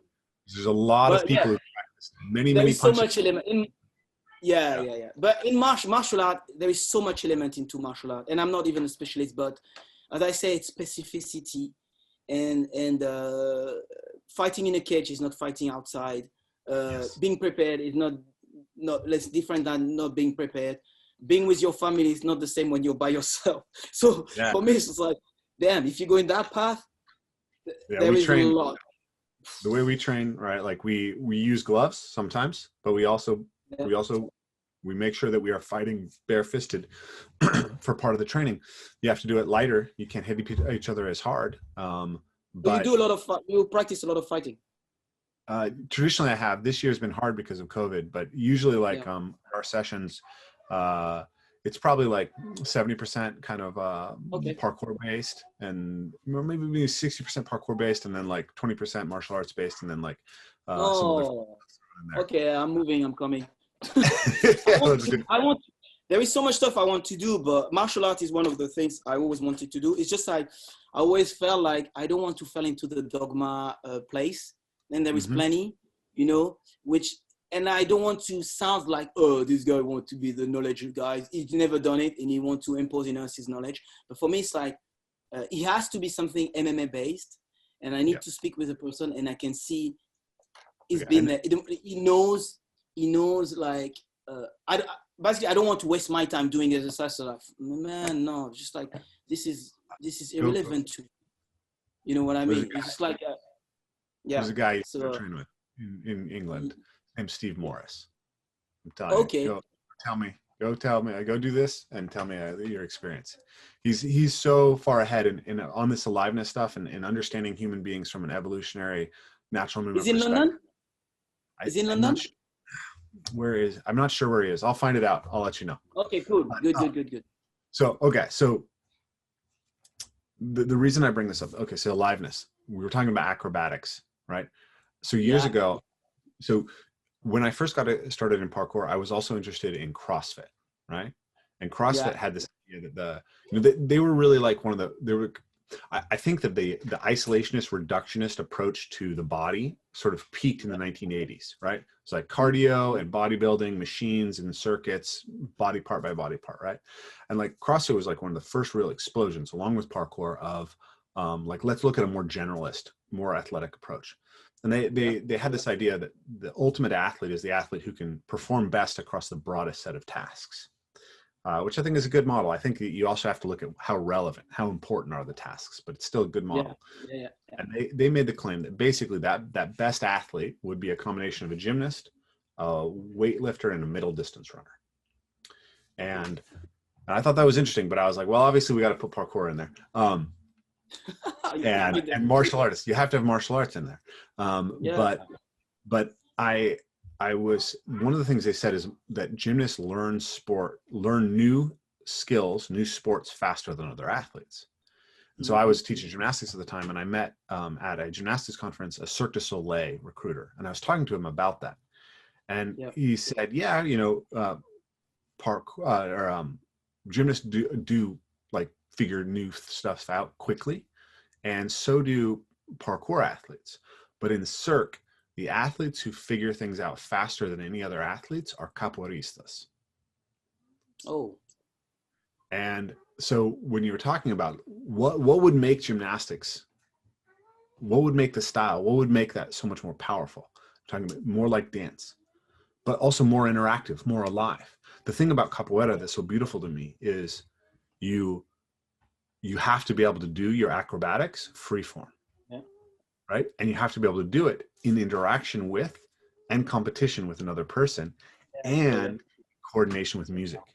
Yeah. Right. Yeah. See, it's a lot of things happening. Yeah. It's just not just like, yeah. Yes. Yeah. For my kids, it's like the base is parkour, capoeira, MMA, strength training, right? That's the base. So much has to be done. But what I like is now parkours, there is more knowledge. That's why sometimes we talk about the origin, and I sometimes say, okay, let's talk about this.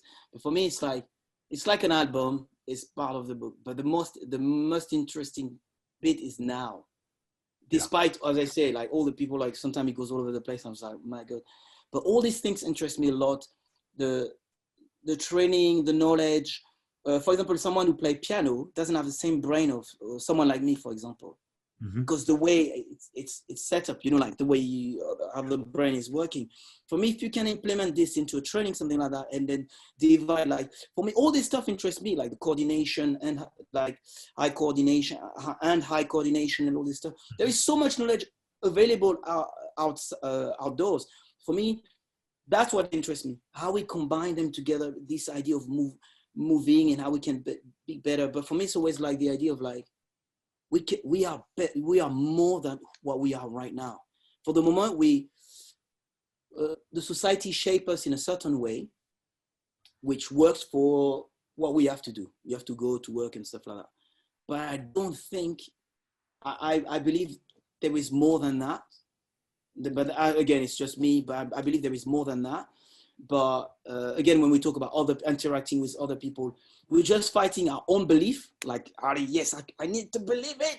And other people also who tell you that, you know, like you should not think too much like that because of, you know what I mean? And you can see in parkour how you evolve. You see the early parkour, and now it's like the gap is huge. And it's even hard to think like 10 years later, it's going to be even better. It's like, no, come on, you always stop at some point. But you're always surprised. There is new concepts going to come and new ideas. You know, like we talk about, you see the way how you teach about like the running and stuff like that. It's going to be more refined. And I love that. It's just like, now we're just not just like, block to block, that's it. Oh, I did it. It's just like, no, now it's become the human machine and all the movement and stuff like that. It's become fantastic. And for me, that's where this is the part where I'm very happy. As I say, there is other part where I'm less happy, but it doesn't matter because it doesn't stop my journey as an explorer. So I can still do my journey. Yeah. I mean, I generally think that positive action is more powerful than negative action, right? Yes. Yes. I agree. We have more power to bring what is good out of parkour forward by focusing on growing the things that are important to us than by focusing on preventing other people from doing things that we don't think are optimal or representation. Yeah, they will do it anyway. The people will do. You need to do the counterbalance. You need to do what you want to do. Yeah. It's like, so I mean, you know, Taekwondo is in the Olympics, and the Olympic version of Taekwondo is very strange and has very little to do with self-defense, right? And most Taekwondo schools now are based on that, but that doesn't mean that you can't train Taekwondo kicks and actually martial art, right? Like you can still do it. You can still find the depths of the philosophy of the martial art. You can still apply Buddha to whatever you want with it. And if parkour is in the Olympics, like I'm not going to be happy about it, but also I will be happy about it because I'll have friends who are going to have careers and make money. You know, it won't stop me from teaching the elements of it that are that are passionate and interesting for me. Yeah, for me, as I say, for me there is stuff like I couldn't care less, because I say we all have life, and what happened to me happened to me. What happened to you happened to you. You got opportunities come for you, just for you, and and you have to deal with it. And for me, it's just like Olympic. That wasn't my plan. It's someone else's plan. It's gonna be someone else's journey, someone else's destiny. But for me also, I'm a different. As I say, also I come from just the beginning, so it's a bit different. I think for me, when people talk about parkour, even sometimes people say, yeah, parkour should do. I'm already past that. For me, I don't even try to get a community together. I don't even try to get the parkour recognition of this and that. For me, it's just like it's someone else's battle. Like and I'm glad sometimes to see what people do. Like I think it's Parkour Earth work very hard to stop. Great on them, fantastic what they do. But for me, it's just like that's not. I'm not in this battle. We don't live long. Like for me, we don't live long. So for me, it's just like you have to do what you want to do for you right now, and that's simple. And that's what drives me a lot when we talk about my philosophy. It's just like for some people may think, oh, it's selfish or whatever. For me, I'm really thinking about myself and the people are right next to me, or people I talk. For example, you contact me, Seb, do you want to do a podcast? Yes. You know, because we, you know what I mean? We know each other. If I go in US and say, hey, Raf, I'm near you, that's it. But it's nothing to do with the community. It's nothing. People say, yeah, but that's about I don't know what that means. I know people in Colombia. I know people in America from all over the place. I know people like everywhere, like almost everywhere, you know, but they're my friends. People can put a name on it. That's their business. For me, no. I know those guys. Even the guys say, oh, now Ref stop parkour. You're still my friend. Yeah. You know, and I'll be interested in your journey as an explorer where you are, because I know you probably will stop the movement, like the movement called parkour, the move called parkour. But I know you will not stop. And if you stop, I will be curious to be, what happened? Tell me what makes it. That's what is interesting for me. Absolutely. I mean, I agree almost completely with it. I think I'm in a very similar place, right? Like Damien and Julie and the people who are fighting hard for Parkour Earth. I admire what they're doing. I think it's important. And I also think that they're as an individual, personally, it's about my relationship with other individuals and my ability to create things that are exciting for me. And I think that's fundamentally who you are, right? Yeah. That you're a creative person, right? Yeah. And that when you're in a position of creation, then that's where you're going to have your best ability to help the world. Yeah, it's true. And also for me, like people don't know, but people see me, oh, it's the guy from James Bond, blah. But that's not who I am. It is who I am. But I'm a frustrated artist. I speak too loud? I said it's a piece. I thought it was sorry. For me, it's just like, I like to paint. I like to draw. And as I say, I'm a frustrated artist because it's normally that was my path. It is still my path. This is where that's what I'm doing now. I reclaim who I am, but I struggle a lot for a long time because the stuff I was doing with my friend was working and I was doing very well with what I was doing, but deep inside, my thing is for me is like, I'm an artist. That's it. Yeah. And that's why for me, when everyone's got a battle, but I can't take all the battle. You know what I mean? I did a bit of acting. I love acting. I don't like the environment of the movie environment because I don't know how it works. And for me, maybe I'm a bit naive, but for me, it has to be more simpler than that. But I don't know. It's just like you say, I want to enjoy and be with people I enjoy. And if I struggle, I want to struggle with people. Like if we're doing a battle, we're in a boat together and we say, we go this way, guys. We all go, all together. And then we see, like, we look at each other and say, yeah, we're going for that. Only us. We can't bring everyone. It's like, yeah, we're going for that. And that's the ride. And for me, it's just like, again, as I said, but sometimes I always say that, I say that to my girlfriend. I say, it's funny because, not funny, but I always have this um, I'm always focused on death, not focused, but death is always present, and or éphémère. Éphémère is like impermanence. Yes, ephemeral. That's how we say it in English. Ephemeral. Ephemeral is always. I'm not a depressed person or very negative stuff like that. You can see I'm always laughing, but ephemeral is constantly permanent in me. It's like constant. We say something. Someone talk to me about something. It's always linked, like it's very, very, very close.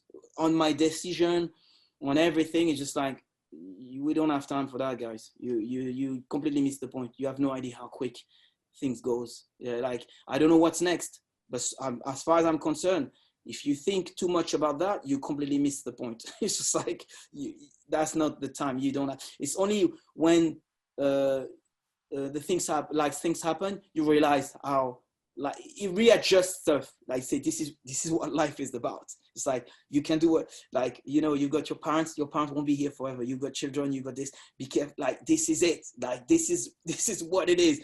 I don't know everything. I'm not the expert, but talking about this is irrelevant. This is irrelevant. And why are you thinking like that? Come on.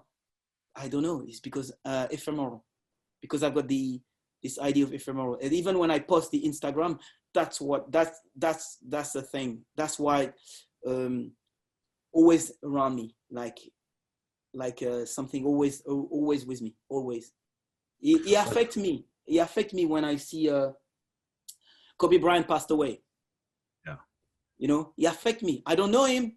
I admire, I see what he's talking. It's not part of my family, but it just reminds me, you see, Brian was my first coach in my academy, and he passed away. I went in Cayman Island. By the time I spoke with him, by the time I come back, he's gone.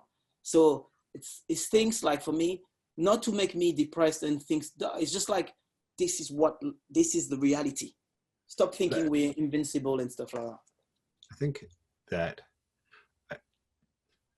it's funny. People talk a lot about fearlessness with parkour, and I always think that's the completely wrong frame. Fearless is dead, right? Like if I become apathetic to the fact that the things that I'm doing are dangerous, I stop, because I know I'm going to hurt myself. Yeah. Oh yeah, right? Yeah. It's not about fearlessness. It's about having the proper relationship with fear, and I think it's also about having the right relationship with death. And I think that a lot of times they're afraid that if they have a relationship with death, that it's going to depress them. But it doesn't necessarily, right? And we see this in Buddhism. It doesn't happen, yeah. You have to practice non-attachment, right? Samurai. It's like the samurai. Yeah, the samurai, the Buddha, right? Like when you've accepted that you're going to die, when you've truly accepted that you're dead, then you have freedom of action. And it's like I read also have you read the Agakure? I haven't yet. I need to. Yeah. The Agakure is the book of the samurai, and you read it. It say like you develop the I don't know, that sentence, like kind of the love of it's not the love of the death, but it's the idea of understanding, like you will die. That's how you can go into the battlefield, because now instead of you're just like, no, it's as much as I enjoy life, I enjoy death. And it's again, we talk about philosophy. That's part of a philosophy, something I can teach in my academy, because my academy is about playfulness, but that's where I am now. For me, so a lot about, if we also, you're into martial art, we can talk for hours, because for me, I'm so much into that, not the one with the rules, literally the philosophy with this idea of you're going to die and how you can face your destiny with standing like a warrior, and like literally understand, like you have. That's why we talk some subjects sometimes, like we talk about the COVID, for example. I've got a completely different, I can hear it because I've got responsibility, I've got my company and stuff like that. I do all the measure in place, but my deep philosophy tell me stuff different. It's like, guys, at some point, just like this is you treat like we need to be all protected in a bubble, and nothing gets for me. This, we're gonna suffer. This is not how it works. Safetyism. So I mean, we can't be reckless, right? Like when you're standing on the edge of a building, you're aware of it, right? When Or you can, but you will pay the price. Yeah. Yeah. So when there's a virus that can potentially kill people, kill you or more likely older people who are related to you, then you need to be cautious. You need to be aware. But at the same time, if you're not the person who steps to the edge of the building, then you're limiting who you are, and you're letting yourself become atrophied. And we can do the same thing in a relationship to it. And it's bizarre to me. I mean, the research shows that there's almost no transmission of this thing outdoors, right? So I'm like, I'm going to meet with friends outdoors. But to be honest, look, you've got a business, right? Yeah. When you interact with people, you can see it's all about in the mind. You've got the reality of the COVID. I'm not talking about that. I'm talking about the reaction to this pandemic or to this challenge, how people react to that. And you can see how the way you're trained, the way you behave your life, how you behave with that. We can all protect ourselves, but some people will talk every day about that. It's like constant. It's like, but some people say, I leave. So you have people, if they looks like completely reckless, okay? And there's people like completely like protected. And there is something in between, just like, guys, we still need to live our lives. We need to stuff like, okay, we protect ourselves. I protect my children. But stop talking about this all the time. We put everything in place. It's like, if I drive my car and I constantly talk about the guy's going to hit me, this one's going to hit me. Yes, this can happen, but this is not how you drive a car. Or when you take it's just like, so this is not, you need to accept the fact, yes, this can happen. We did everything we can to protect ourselves. You put your belt, you did this, but we need to drive and we need to go over there because this is it. Otherwise, keep your car here and stay at home. And that's kind of where it's very hard, but I try to explain. So for me, it's only me because I'm not militant, but this is how I feel. Sometimes I look around and say, you need to do your journey. But parkour, as I say, parkour teach me that. I didn't have that before. Yeah. I was more like, compared to my friend, oh my God, the stuff they were doing, I was like, no way I'm doing that. But I learned this risk adjustment and like everything we've been talking, the fear and stuff like that. I learned it through what? Parkour. And because it's such a profound teacher. Like martial arts teaches you about fear in a slightly different way. There's lessons, but for me, the risk taking of confronting obstacles and confronting challenges physically, that's the fundamental. Like, and if you look at children and how they learn, it's like they engage in that risk taking play, and it's important. It's where they stretch their limits, because you can look at fear and you can sort of relate with it in that moment. And I think parkour gives you incredible power to do that. I'm not sure anything else gives you as much power to look at fear and have a relationship with it. Honestly, I was for me, I remember very well.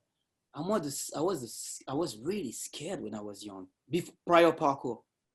I was like, my God, I remember when I was a kid, like, I don't know, in the house with my brother, switch off the light.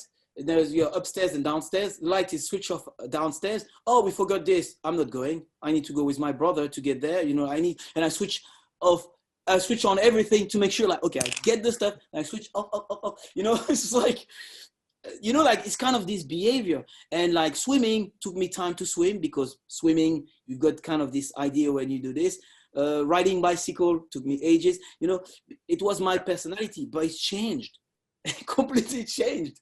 The people who knew me when I was a kid said, I would never think this guy is doing that. Like, how? Parkour. Parkour. And I'm still, like I say, I wasn't the best. I'm still not the best, but damn, it changed me. And that's the thing, right? It doesn't matter if you're the best. It matters what it offers you, how it can change you. So we're like way over the time that we had. We're 4 hours and 60 minutes. This is turning into a Joe Rogan length podcast. And I feel like we could go for another hour. It'd be easy. No problem. You do episode 1, episode 2, whatever you want. I'm okay. As I say, it's like if he helps someone, if he can, as I say, I don't know everything, but if he can help, let's help. Like I say, sometimes, like, I think the struggle for me is sometimes when you say, oh, he's the ambassador, he's been here, but you're doing nothing. But it's not, I'm doing nothing. It's just like, sometimes I felt like the power, I can do more leverage for something, you know, like when I go outside and I say, my God, we can't use this park. Oh no, this park is like, you can't do this, and here you cannot climb this tree. If you know how it changed my life and how I change people's life, use me as a pedestal to change other people. You know what I mean? It's like, instead of me being here and you've got like other people who, like, I would say they're teenagers and everyone listen to them, it's like, but it hasn't done any journey. You see my point? Yeah, I think I understand what you're saying. I think we're kind of jumping back to a little bit of an earlier topic, but what it sounds like is, I think you feel a little bit that there's a pressure on you to be a spokesperson, right? That no, there is no pressure. Now I'm going to tell like the thing for me. It's like, I felt, you know, when I say to you about the artist part in me, and people don't know that, I felt sometimes, okay, I've done everything I have to do. Can I leave now? That's where I am now. Yeah. It's like, it's literally, sometimes, oh no, you can't shut down your Instagram. You know, too many guys, all your friends and stuff like that. Don't shut it down. But deeply, there is something in me said, they don't need you now anymore. They literally don't need you. You can leave. And now you can do what you want to do, you know? And Amy, how many times I talk about that? It's like, and it's the battle of, you're not brave enough. You want to do it, but you don't want to do it. And I said, is that like a jump? Should I do it or not? That's the struggle. This is where, like, oh, he's the pioneer. Who cares about pioneer? Oh, he's the founder. Oh, he's the ambassador. No, I don't. They create all this stuff. Everyone, they don't need me. It's not what I did. It's like, for me, it goes by itself. So can I go now? You know, this is it. You see, I don't feel like I'm challenged and I feel like people want me. It's just like, I feel more like, it's more internal struggle. It's within me. It's like, man, what do you want to do? What do you really want to do? But I'm between, because if you call me for a podcast, I come, man. I love it. You know, I like it. But in the same time, it's like, there is a part of me say, and I've got friends who completely disappear from the, and I almost envy them. Even David started tonight. He's just like, bye-bye. I was like, I did it, you know? And it's almost like, you know what I mean? I admire that a little bit. Like Jerome also was with me in Jump London, gone. It's like, it's still here. I still have his phone and we talk. But for me, it's like, I made it. It's just made it, you know? So to tell you the truth, that's where I am now. It's just like, sometimes I feel like, just like, it's irrelevant for me to be here. You know what I mean? Yeah, I hear what you're saying. It doesn't feel irrelevant to me, right? But I can see where you're coming from. That I want to create my own method. For me, it sounds selfish, but it's like we started with Parkour, Parcours. Okay, great. It become into David does Parkour, Parkour. The others say we do art du déplacement, we are déplacement. I can't say I do free running.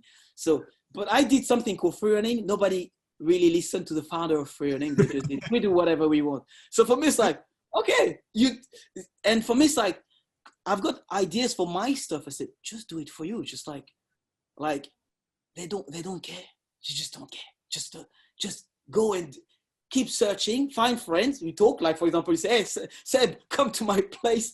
And because I travel around the world and I saw people say, this has nothing to do with community. This has just to me talking to you right now and exchange and say, next time come. And me, I say, next time come to my academy, I'll show you stuff. And it's literally us. It's like, and max, we can have like 10 followers and it can be amazing. You know what I mean? Yeah. I mean, that's one of my ethics in my practice is I want to practice in a way that would be satisfying to me if nobody was paying attention. Right? Nobody needs to pay attention. It shouldn't be for the attention. I'm trying to get the attention because I want to share it. Right? I want other people to have those ideas. But if I'm doing it just for the attention, then no, that's not it. But you know, I think that what I'm hearing from you is like this idea of the community can be almost oppressive. And I like this recent controversy, right? I'm like, who is this community? Right? Like who is the person who can speak for everybody? It's like the community is made up of individuals and sub-communities and relationships. How do you say that? Commune opportunity. So it's not a community, it's a opportunity in the middle, say commune opportunity. It's like, oh, it doesn't fit my thing. Let's get together. I didn't like it. Now, okay, I'm going. And then micro community. There is a community of the drink, the special drink. I won't say the name when you give you wings, kind of stuff like that. There is a community there. There is a community of this. Maybe we're going to create the community of World Chase Tag because we like each other with World Chase Tag and the community of this. It's like, for me, it's like the community is like, that's why I put on my Instagram also the Lord of the Rings with the fellowships. Yeah. Oh man, that's my part when I like to laugh. But for me, it's just like, I don't want to blame people, but for me, it's like, it's almost like a flag you take every time. Yeah, but the community is unhappy. So is that like I don't know, like G5 or G7, like people who really meet and there is some like a real community? So no, it's just like when it fits my plan or my agenda or my own dogma or my own philosophy, I talk with my community. That's my community. But for me, it's like, guys, maybe, as I say, maybe I'm too old. I come from a different stuff. For me, it's like, we share it for free. We, like whoever want to put them at the origin, if we're 20, 30, I don't care. We put it out there for free without saying like, yeah, but the real value, my real value was no. It's just like, come, Mali, come, everyone, come, let's do it. And then later on, when it's become famous, now we argue because I was here before you. I was here 1 year before you, and I was in list. You were not. For me, it's like, who cares? Who cares? You know what I mean? That's what I mean. So I come from a completely different point of view. There is no community when I started. That's my point. So yeah, and it's a beauty. I'm not saying community is not good. It's good, but it's not. I don't understand what is that. I don't understand what that means. I just like. Yeah, I've seen everything. I've seen the political side from Fiat, the movement, from, I forgot, there is many. There is power, you see. I've seen all, and some people just started today, so they try to say, yeah, but you don't understand. Say, no, you don't understand because I'm the one who climbed the mountain. You just start, you're at the bottom of the mountain. I've been there and I'll come back, but you don't want to listen to me because you think you know everything. Wait, you see.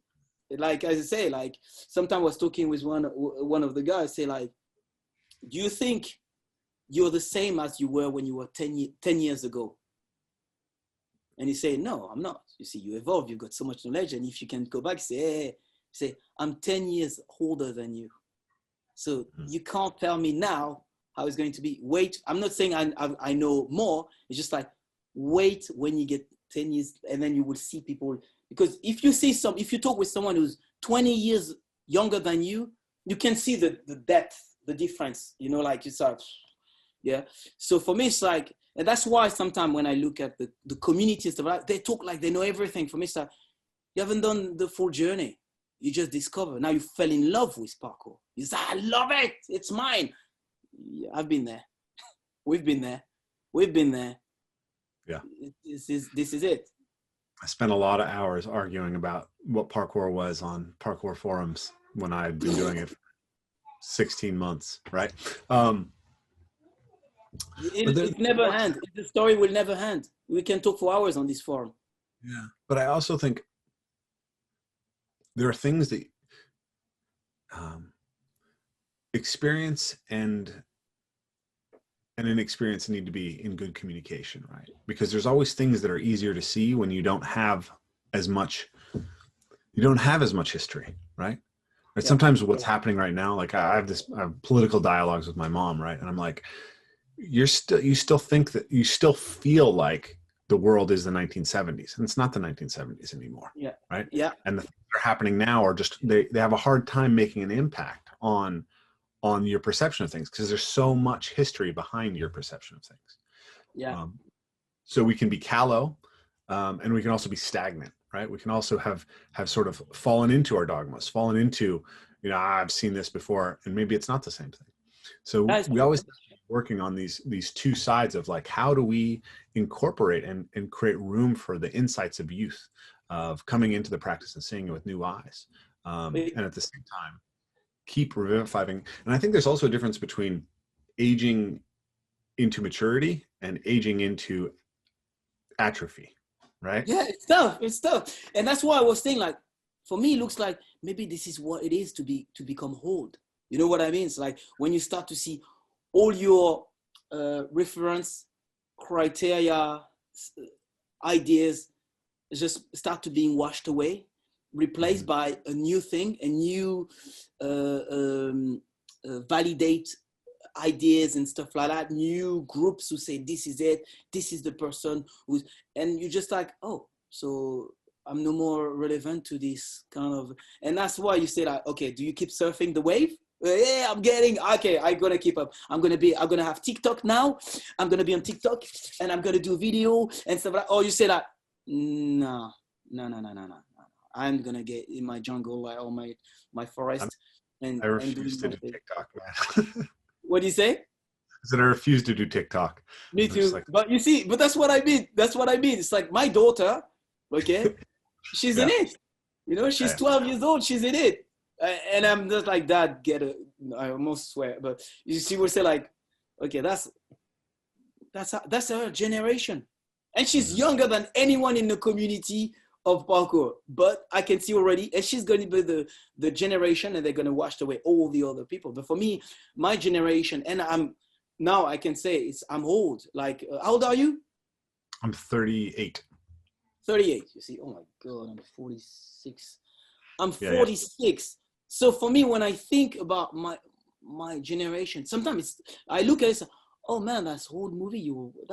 That's your generation. That was your star. That was your people. Even like when I talk about, I like a football player, for example, Zinedine Zidane, you know. Mm-hmm. Yeah. But is from my generation. It's not my generation. It's from when I was young. I was young, but not that young when I started parkour. You know what I mean? Because at this age, when I was younger, it was I had other French player. You know what I mean? And for me, it's basically you just pick up other people from different era, but it's just like, no, your heroes. movie, it was Star Wars. My movie was Star Wars.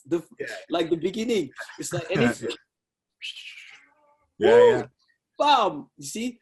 It was like, and how about computer, Seb? We had like what was it? MO5? What was the name of the computer this time?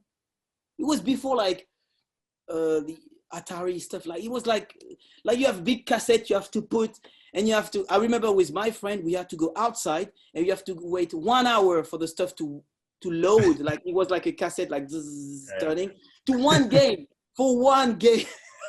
Atari, yeah. Yeah. For me, it's just like, Seb, you're old. You can jump and do all this stuff, but man, your reference is terrible. It's old. No, I don't pay attention to pop culture. So I'm always like dropping references to Wayne's World and Austin Powers and everything from the 1990s. And like people are like, kids are like, I'm a geek. No. I'm a geek. So for me, I remember stuff like, my God, people say, what is that? I make joke, with my daughter. Sometimes I say names of artists, of like, I say, do you know who Cyndi Lauper is? I say, who? I was like, okay, just want to have fun. You see, but this is it. So Seb, I really love to just keep having chats with you. I feel like there's just a lot of common ground in our philosophies and what we're trying to do. So I think it'd be fun to do this more often. I really hope that I get to London next year and we can spend some time in the trees together. Oh, I didn't even talk to you about the nature side of your practice. That was something I want to talk about. It's another talk. Seasonality, longevity, musicality. Like even this, I'm still working on it. I work very hard because I want to have my method out there. I think it's something I did a mistake. I did a mistake. I would like to have the Foucan method out there. Also, it's a form of legacy, and so it's important, the stuff I develop. But it's tough. It's not just say like Foucan method. It's tough to put it together. It's like, whew. I'm in the same process, right? Cool. And we can exchange it. We can help each other to do something, like to put it, not the content, because you got your content, I've got my content, but it's more like to have a method and to be recognized as a method. It's not that easy. It's like, damn, it's like. Well, part of my approach is this idea that a lot of times we're talking about similar stuff. And even if we use our own language and we use our own things, if we're in communication, and if I can amplify your voice to talk about some of that, and you can amplify my voice, and we can get it to people, it's stronger, right? It's stronger when it comes from, it's like a chorus, like let's be a symphony. Yeah, it's true. So I think it would be good to just keep chatting, and I think we should wrap up for today, just because because I'm worried about the audience's attention here. I haven't trained them on the people Joe watching us now. Huh? No. But they will be soon. But yeah, I think we're on 2 hours. Okay. I thought people just like you were saying, like people are live and they listen to it. So like, no. But it's been a real pleasure, man. My pleasure. Yeah. I love the way that Anytime. you think and communicate, and we'll talk again soon, man. Yeah. Thanks for listening to the Evolve, Move, Play podcast. If you want to support what we're doing, make sure to like, share, subscribe, and hit that notifications button so you know what's coming up. And of course, the biggest support you can give is to become a Patreon supporter. This is what's going to allow us to grow this platform more than anything else. So this is entirely listener supported, and we really appreciate your support. And we look forward to talking to you again soon.